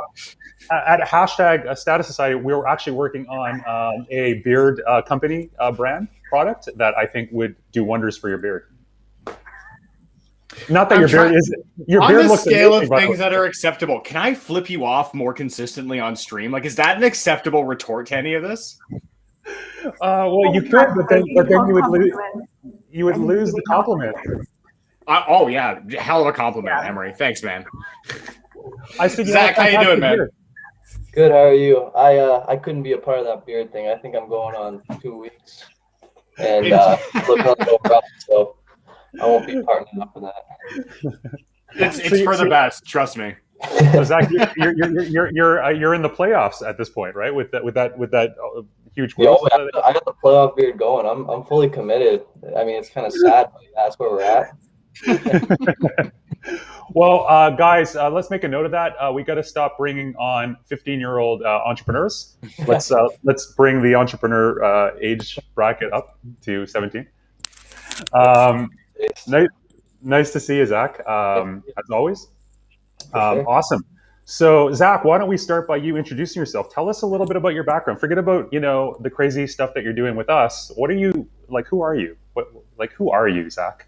Who am I? Yeah, for sure. Well, I'm definitely someone that learns through experiences. So, like going the past year, I went and lived in Sweden for a bit. I learned a lot there. I lived in a couple provinces in Canada just to see what it's like, and all while being in school. So I, kind of learning while experiencing. And I think overall what I learned is, through playing hockey overseas as well, it's like I'm learning a lot more in those experiences than I am in the classroom. So joining this really kind of merged with me well, because I just felt like it's something I could learn from versus the classroom where I'm struggling to make it applicable, like seeing my friends take these internships in a marketing degree and they're putting numbers in Excel spreadsheets. So as a person, I think I enjoy experiencing new things. I live by be comfortable being uncomfortable, and just like having some fun. I love that saying. That's brilliant. Be comfortable by being uncomfortable. Yeah. That's a really good motto to live by. The opposite of success in many respects is too much comfort, right? So definitely. It's complacency. It's a lack of growth. Yeah. Just like exercise. Yeah. Not that I would know, but that's what I hear. So awesome. So Zach, you joined us to start working on a couple of projects, or a project, and then you've been assigned to a couple of things. What is the project that you're going to be working on? Because you're one of the new EIRs in the program from good old Canada. So what are you going to be working on over the next 6 months? Yeah, so I was given Gear Defense, which I envision as like a high-end survivalist brand. You can't really be low-end when it comes to something survival related. Yeah. So I was really excited about it. I see its perfect purpose as like a clothing that takes your mind off the risk when you're doing stuff that's a little more risky, which I thought was pretty cool. Some ideas like that I had like right off the bat, were like just Googling through. I didn't see like one brand that had a survival, like there's like websites that have like a bunch of different products that you should bring if you're going on these more riskier adventures. But I didn't see one brand to bring it all in, so I was pretty excited about that. And I was thinking like Kevlar in the main like artery areas, maybe like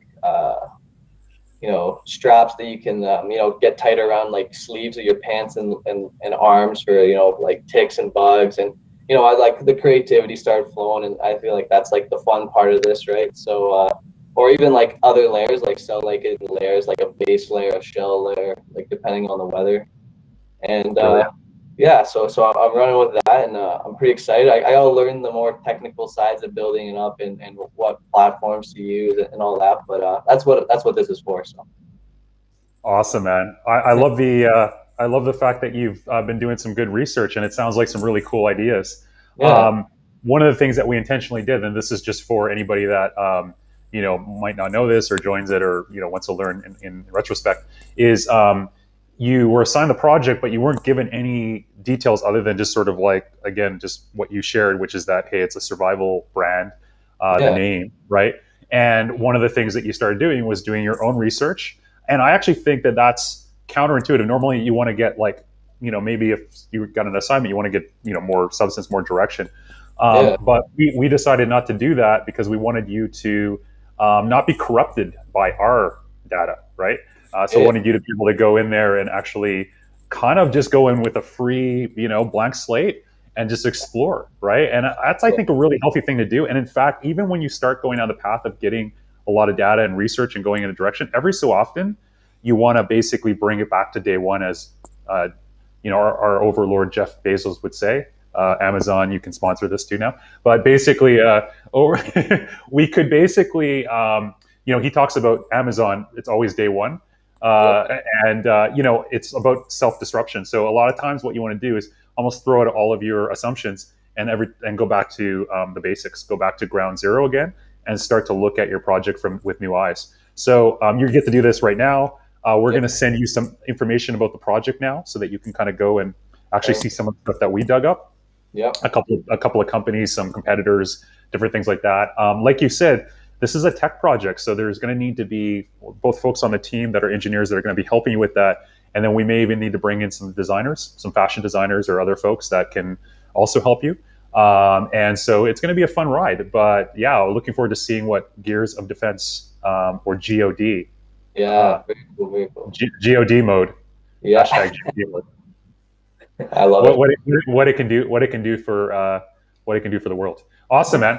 Very cool. Your challenge is to figure out, very similar to Stanley's challenge. Your challenge is to figure out how you can validate this within the next 3 months, meaning pre-sales, people on a list that can sign up for the product, beta trials, something, right? Ideally, people that would commit cash to, maybe you decide you want to do a crowdfunding campaign, which would be kind of fun, right? So we have to figure out a way to get you in market as quickly as possible. But the first step is to validate it, that people actually care about what you're building, right? So I'm reading the chat here. By the way, I'm getting distracted. Susash says, what about Overlord / hashtag Facebook? Well, yeah, those guys are all they're all our overlords, right? Facebook, Amazon, Apple, they're all there. They're we basically, we live to serve, right?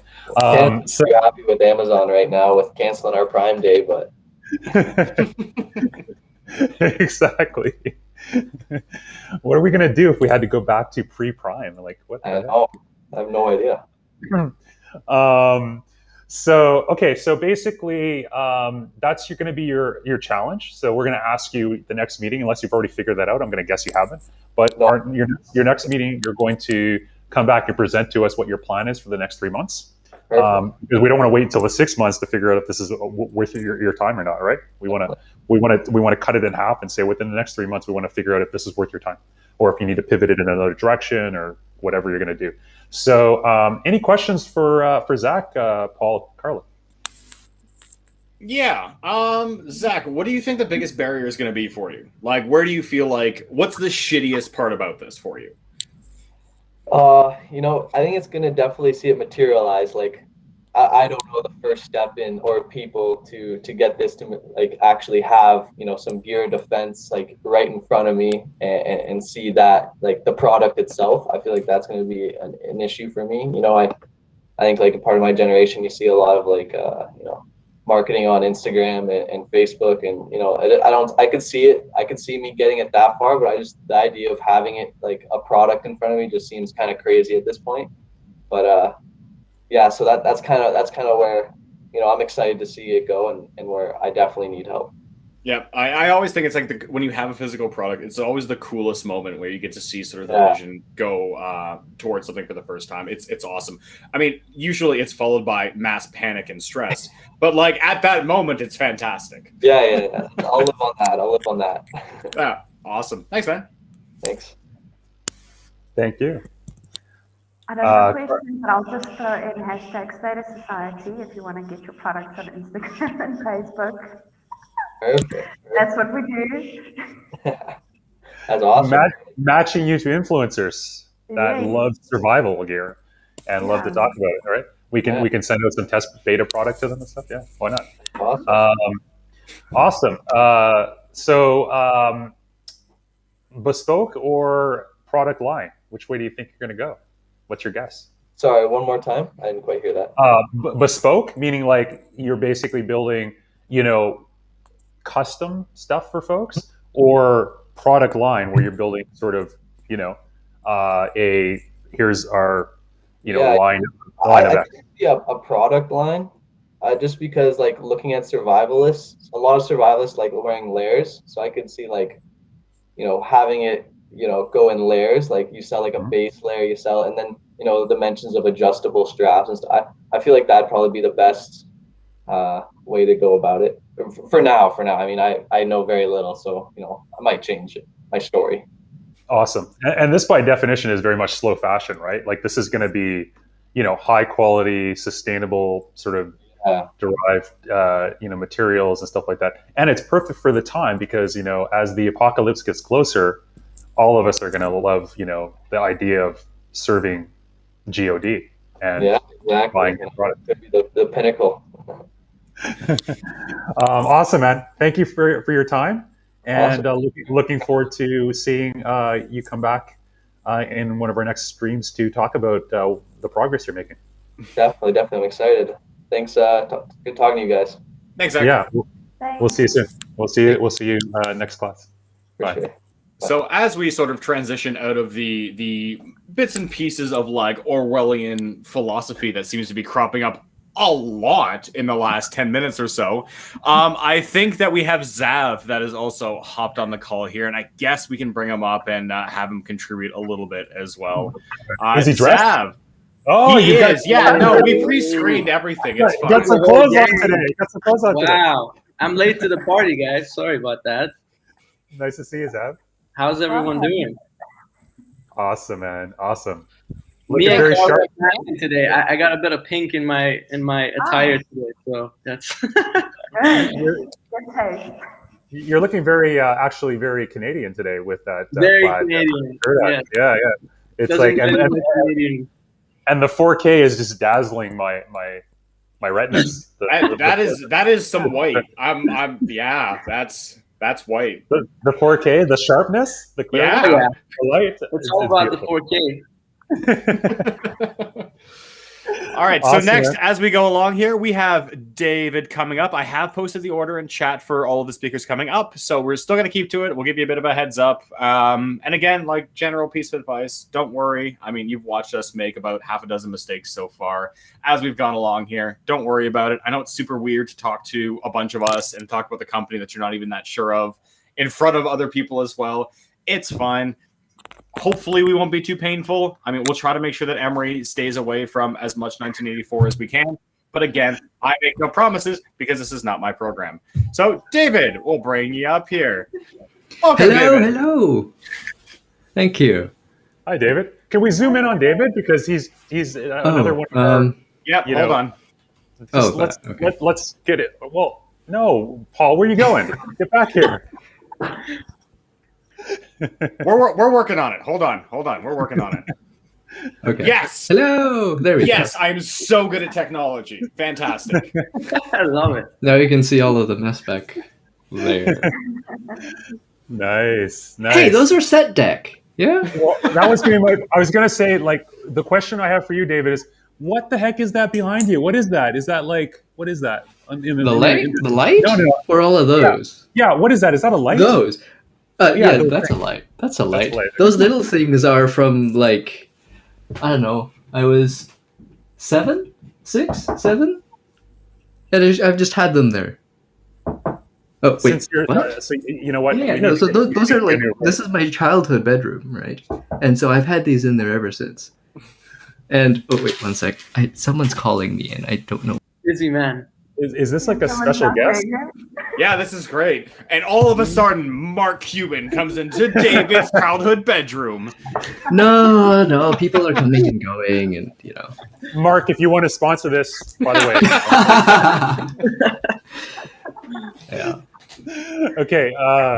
So I was hoping for Dallas this year, Mark, but we know Doncic can only do so much, right? He needs you put a team around him. Okay, put a team around him.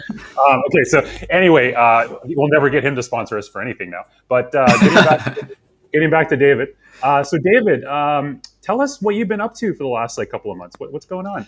David is also one of our original EIRs and joined us a few months back and has been working on some fun things. He actually has his own project that he started.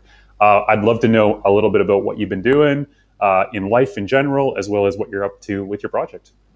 Life-wise, I've been experimenting mostly.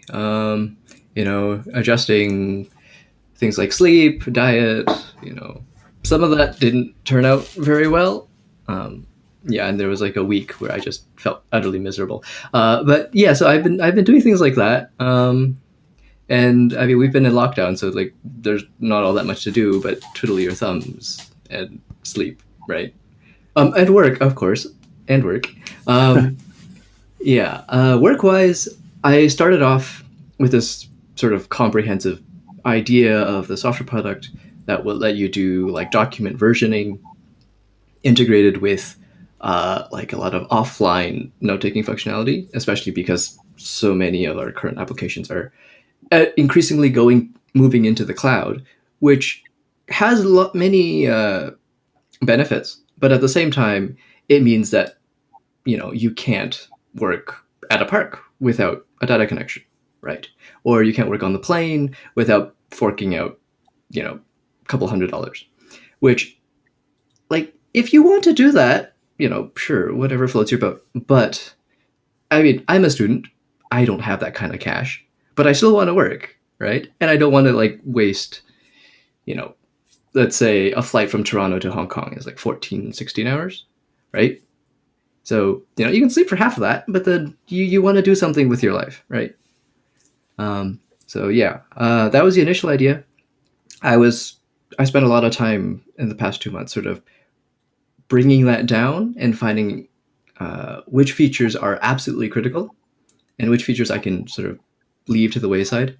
And then sort of developing customer surveys, also figuring out just how do you find out what other people want when those other people are not necessarily connected to the internet and you're not physically able to access them. No answer yet. And yeah, that's about it. Well, David, that's all fascinating, but Tubby Mash asks, are those little things, they look like bullet holes, David. Are those bullet holes? Were you those are stickers. A child gun person? No, they're stickers. They're like... Oh, are they stickers? Okay. Yeah, they're stickers. The other question I have is, do you know Tubby Mash?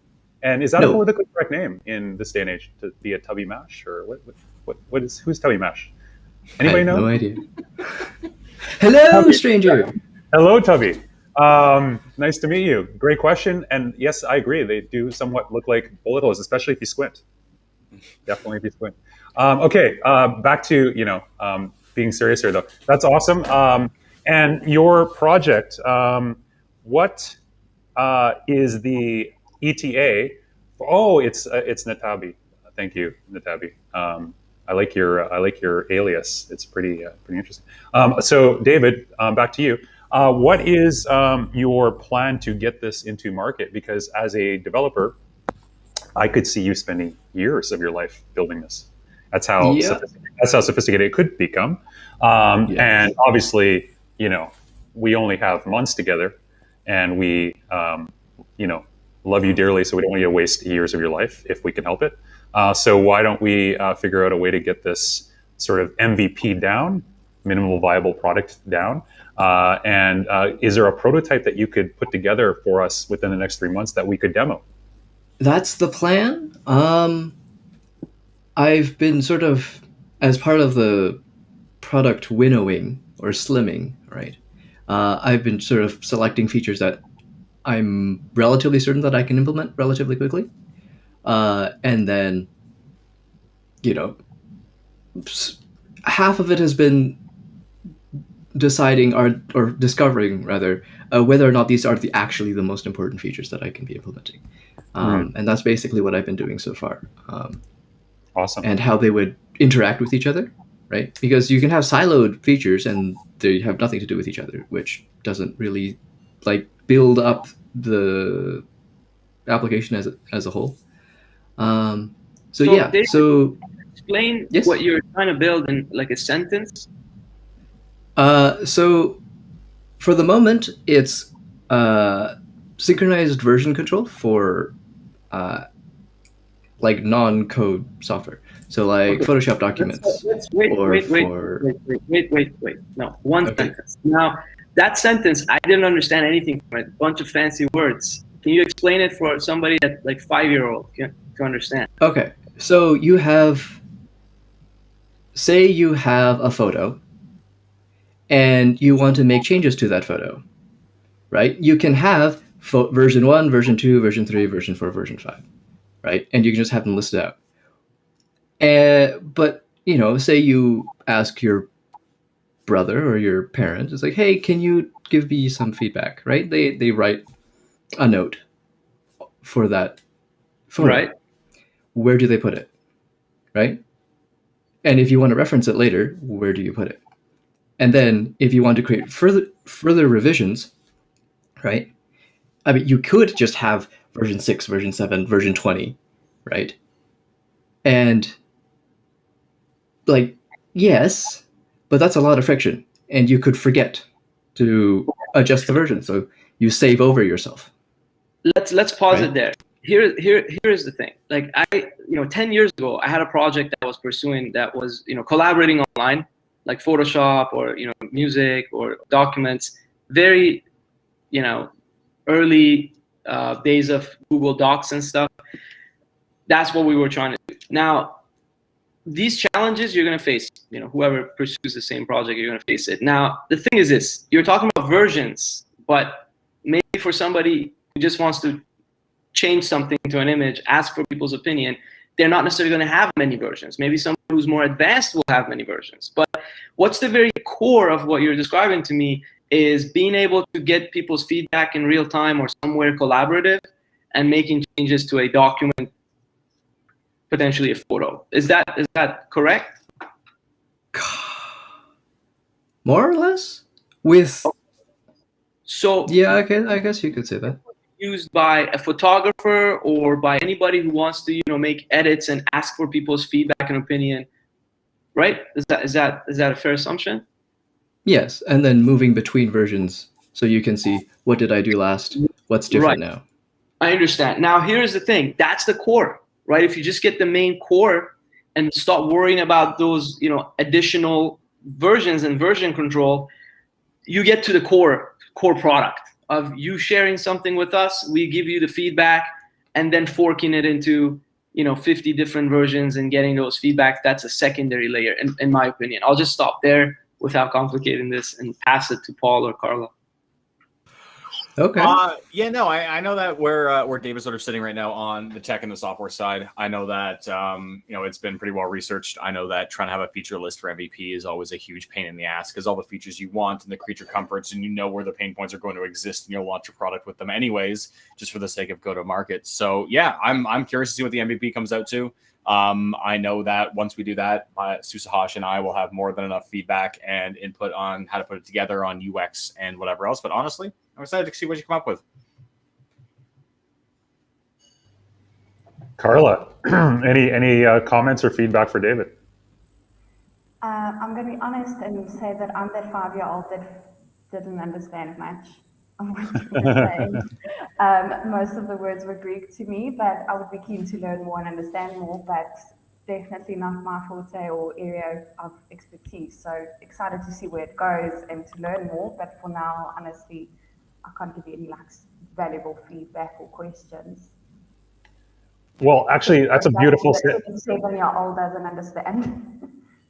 That's a beautiful segue, and that's some great constructive feedback. So one of the things, David, that I could suggest, and this is the designer in me suggesting this, but basically starting with a user story, right? So coming up with like a really killer user story, like this person here has this problem, and this is how they use my product to get to, nirvana, right? So that's sort of like the probably a great starting point, because then when you're describing it to the 5-year-olds in us, right, you can basically, you have the technical sort of explanation, which I think some of us can nerd out on, but then most importantly, you have the other explanation that anybody can nerd out on, right? Like anybody who wants to get what you do and get excited about it, it's like magic for them. It's like, hey, you know what? It's magic for us, right? Like we can use this and it magically does this thing, right? And so I think that one of the things that I would challenge you for next time we meet is that you present it in a, like as Zavash said, in one sentence or maybe a couple of sentences, but very, very short amount of explanation that is more designed around the user story, the problem it solves specifically, and why that is a problem for people, right? Reducing friction is obviously, a problem, but like, is there something that maybe there's a sub-niche group that this is actually way more vital for? One of the things they always say is that product designers, a lot of us, we build product developers, product designers, we build product that we feel like everybody should be using, right? And it's a natural thing. Obviously you don't want to spend your time working on something that has very little impact. So you think, hey, the whole world can use my product. But normally there's one subgroup that you can theorize is going to actually have massive value, outsized value compared to the rest of the group. It's kind of like Pareto's law, right? 80-20. And so you have one part of the group that actually has way more value from this product than the other 80% that basically get half the value. So if you can figure out and identify, theorize, who that group is, and then tell the story from their perspective, and then go out and do the, as Susash has just mentioned in our chat, go out and do the market research. That's a huge, I think, accomplishment that you could achieve within the next week. Hopefully you can kind of come back and share, your insights from that perspective. And then, like I said, the big thing I would love to see within the next couple of weeks is what's the 3-month plan? What's the product roadmap for the next 3 months? Because that's going to force some healthy constraint. That's one of our other fundamentals, Parkinson's law, which is like healthy constraint. Give yourself a timeline that forces you to achieve certain things above and beyond what you thought you could do. Yeah, will do. Awesome, man. Awesome. Yeah. Well, great. Good luck. Yeah, my pleasure. Anything else you want to share with folks? How are you? How's your mental health, man? Like in terms of like just being like in quarantine all day, every day. I know all of us are suffering from it. Has it been? Have you been coping with it pretty well? Yeah, it's been pretty good. It's actually been better for the past month or so. We're slowly beginning to open up. So, you're getting to do things outdoors with people, sort of. Awesome. Yeah, we're working on it. So, how's the vaccinations in Vancouver? Has it been getting?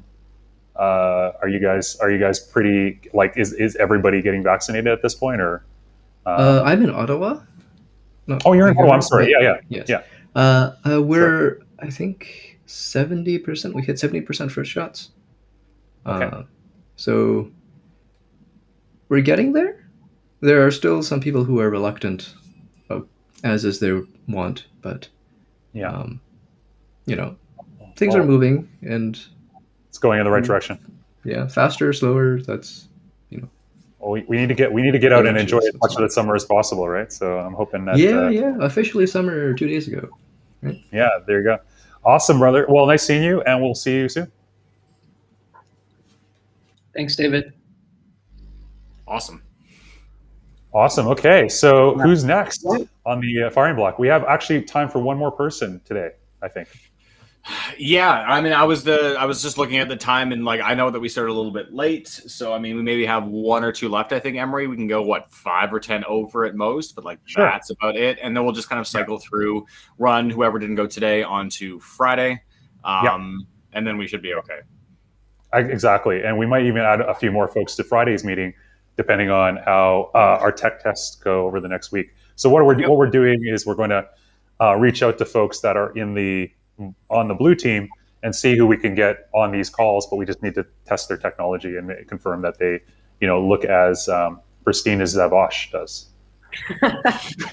Well, it does kill your bandwidth, but I mean, a bit more crispy, I guess. Yeah. Yes. Yeah. Exactly. Well, it looks pretty sharp, man. So.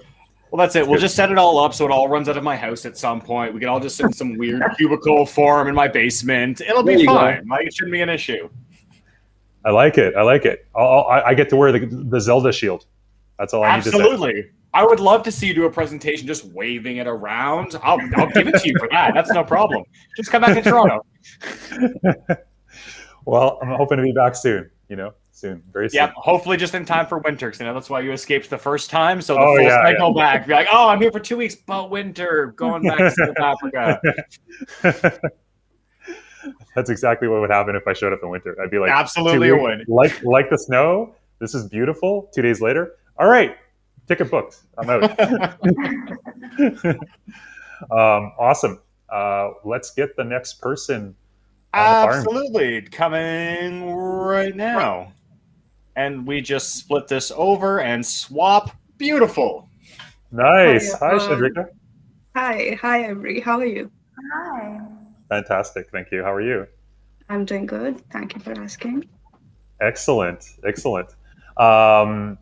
So, Chandrika, by the way, 4K, like, beautiful. Yeah, it's very sharp, very pristine, as always. Awesome. Okay, so let's get into it, Chandrika. Let's talk about you. What's your story? How did you find your way to Darkhorse? What have you been up to in the last little while? Because I know you're new with this, but how did you find your way here? Meaning, not necessarily like I know that we met and we interviewed and stuff, but before that, like what were you up to? So, actually, I do not have a straight route to here. I had done a lot of things. Something that is very unconventional, if you would say. So I'd start with my education. So I started as a science student. I loved science. Basically, I loved math, and not a lot of people say that, but I used to love maths. And actually, I found it very. I used to enjoy doing the logical reasoning questions a lot because they used to, challenge me to, find an answer to something that is not just, out there. Like there are problems that have a set formula. You put the values in and you get the result. Logical reasoning challenges you to, it challenges your mind to think beyond what is given and find out the answer that you are probably looking for. So apart from that, uh, so because I was a science student, I used to love math. So I decided to do, graduate myself into science only. So I did a bachelor's in science with subjects as physics, chemistry, and maths. So I still beat up myself for doing that to myself because I didn't expect it to be so, theoretical. I wanted to be a more practical learning. So I wanted to, I always expected that what we are learning in school, and what we will learn in college is going to be different because in school we are writing, doing homework, and given exams. And in the college, I expected that I would have a more practical learning, more, something that I can apply in real time, real space. But it was very different. I had 3 subjects for chemistry, 3 subjects for physics, 3 subjects for maths, and it was a lot to take in. So it kind of put me off, but I did learn a lot. I never used to, skip on the stuff that I should, know, because at the end, these are the stuff that these are the things that form your base, your foundation as a person, as somebody with knowledge or skill. So it is also important. I'm not saying that it's not important. It is important to have that foundation, to have the bedrock for your skills and your knowledge. And that's why I thought, like, I'll not leave it. I'll definitely complete my graduation, and I did.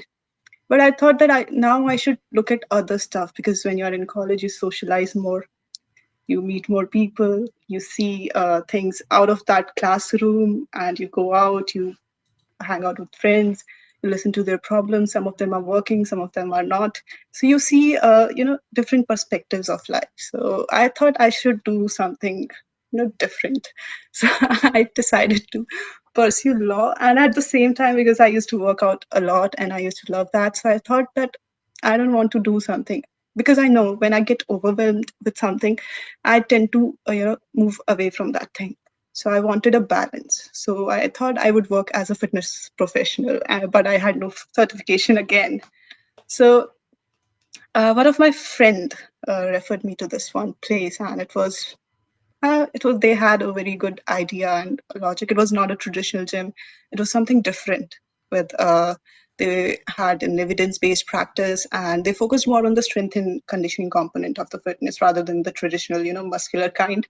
So that, it intrigued me. So I thought that I should give it a shot. I interviewed with them. It went on for like 4 hours, longest interview ever, but I loved that. And I started working with them. I think I have mentioned that in my know thyself assignment as well. It was one of the most beautiful times in my life because I learned a lot about myself in those 8 months, and that really gave me the confidence. Okay, even if I do not have a background or a skill for something, I can still pursue something and be good at it. So that gave me the confidence that I needed to, make myself or turn myself into a professional who wants to pursue something, whatever it would be. Then moving on, I I was like, okay, I have done law. Most of the people would go and do a master's in law, but I was like, no, I don't want to do that. I just don't want to take a straight line and do something that is predictable. I want to challenge myself. I want to, keep myself engaged. I get bored very easily, and I don't like that. So to keep myself, engaged into something, I need to think about not just my intellectual self, but also my emotional self. The child in me who is very curious and who wants to know everything, see through everything.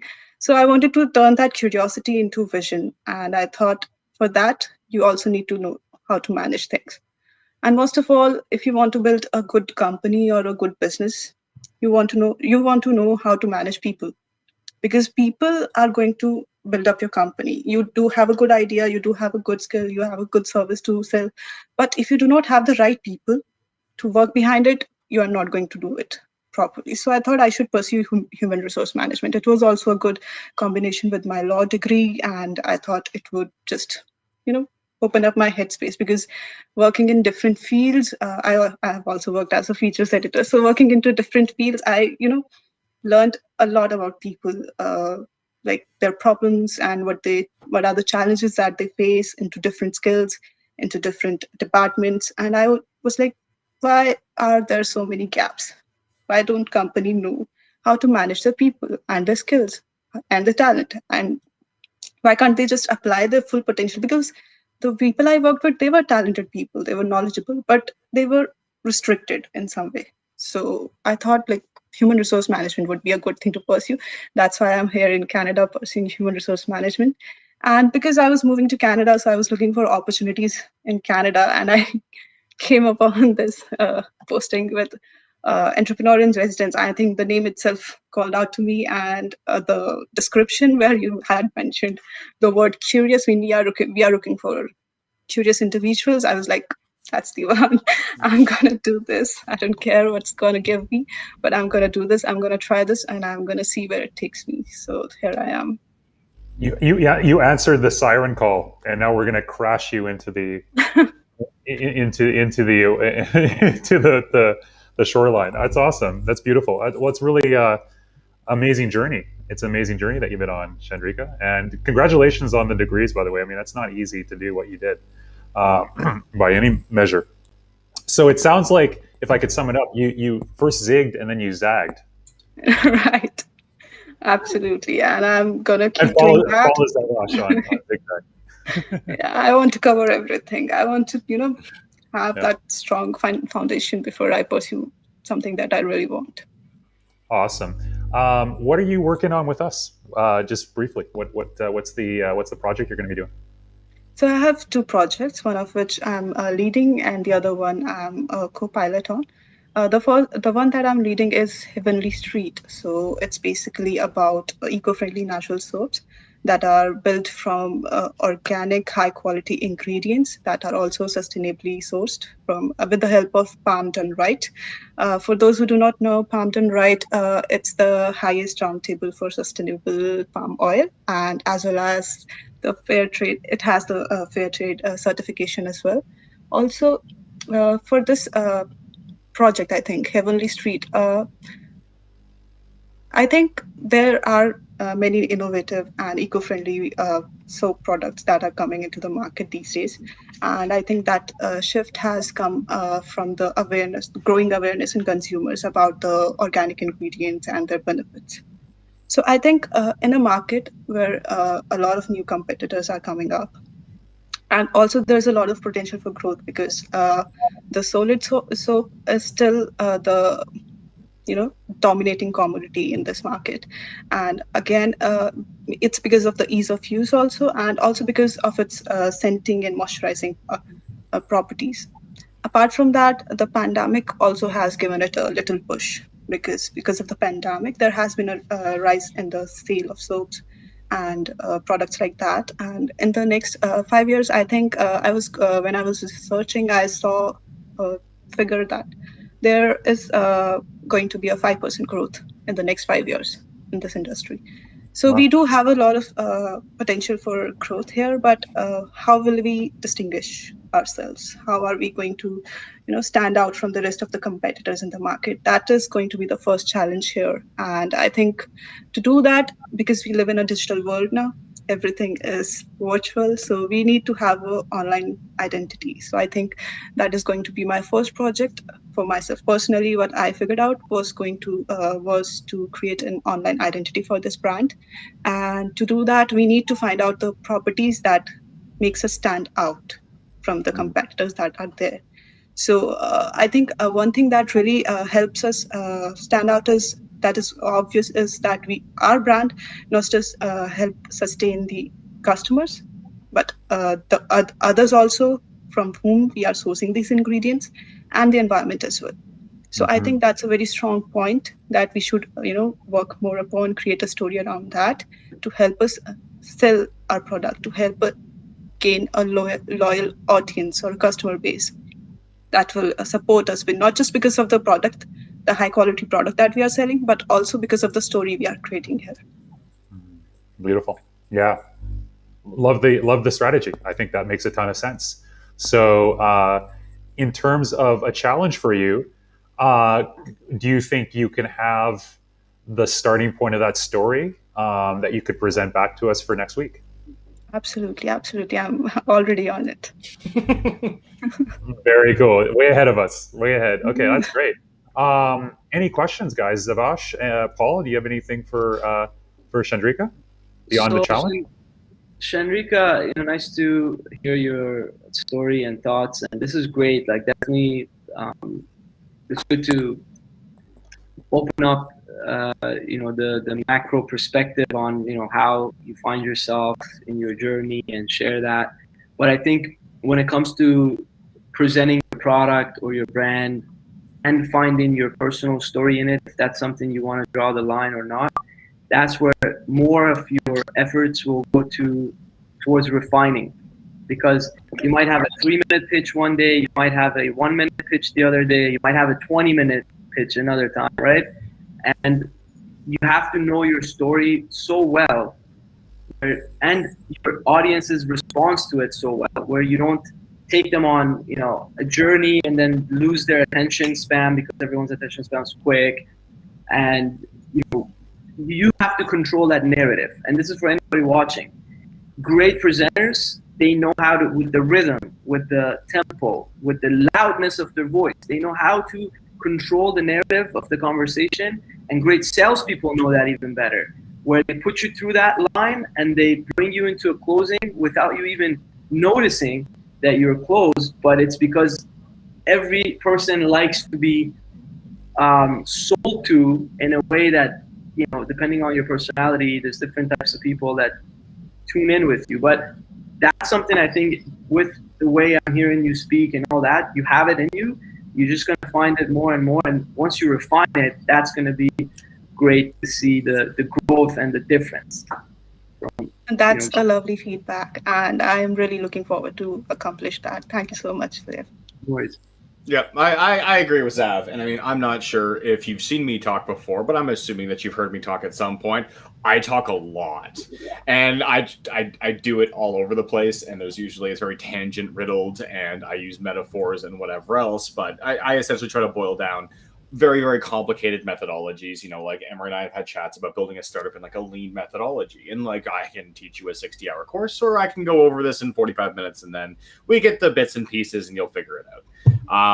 I like everything that you're doing. I'm looking forward to seeing what kind of comes out of your side. I think that you have at this point infinitely more degrees than I do, which is awesome. And you kind of like a little bit of everything. So like that's always those entrepreneurs that have such a wide sort of spread foundation. It's always awesome. There's still tons of stuff to learn, I think, but like no, I'm excited to see what comes out of your camp here.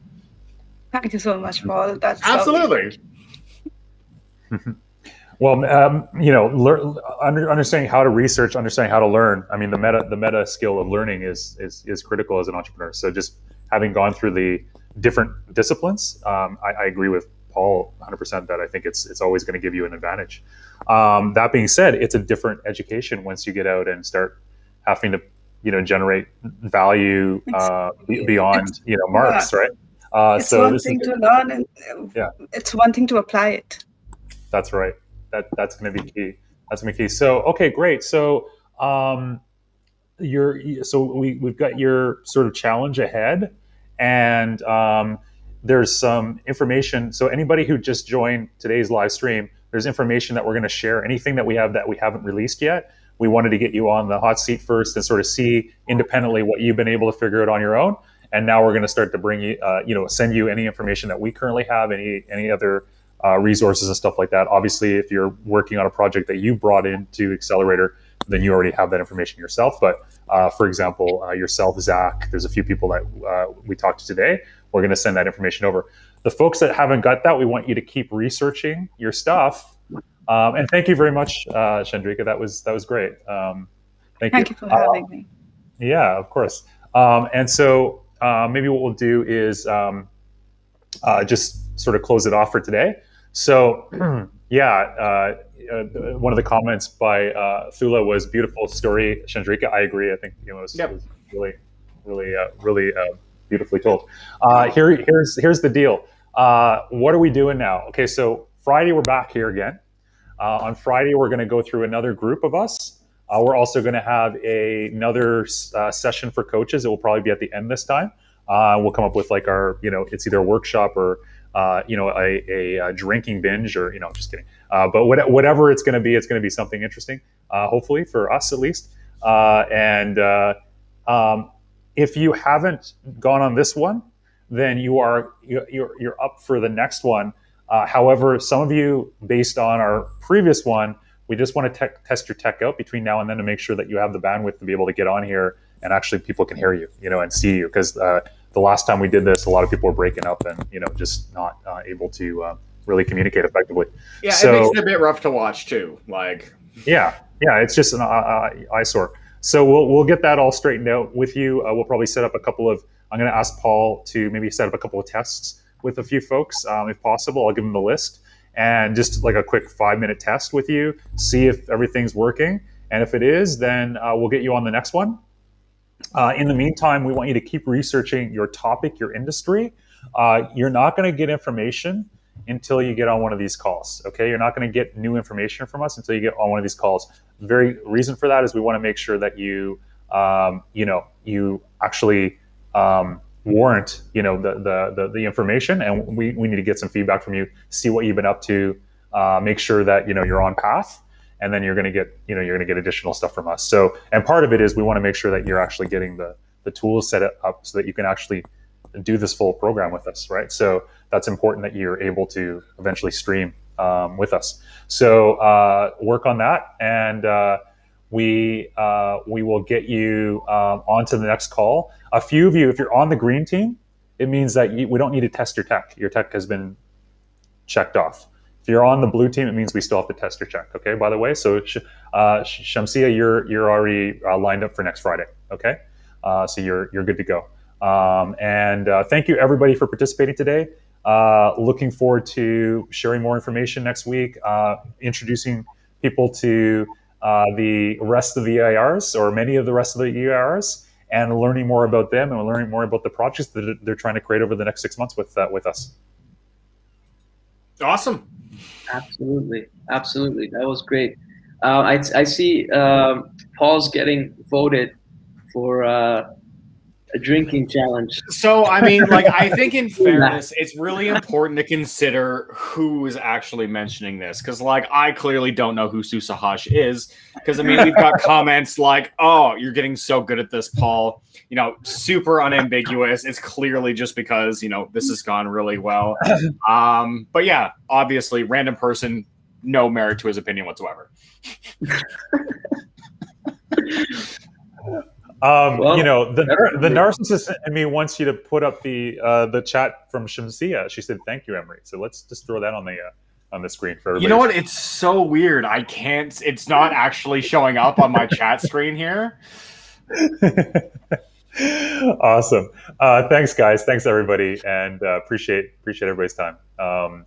And can you please excuse me? I've really got to go use the water. No, I'm just kidding.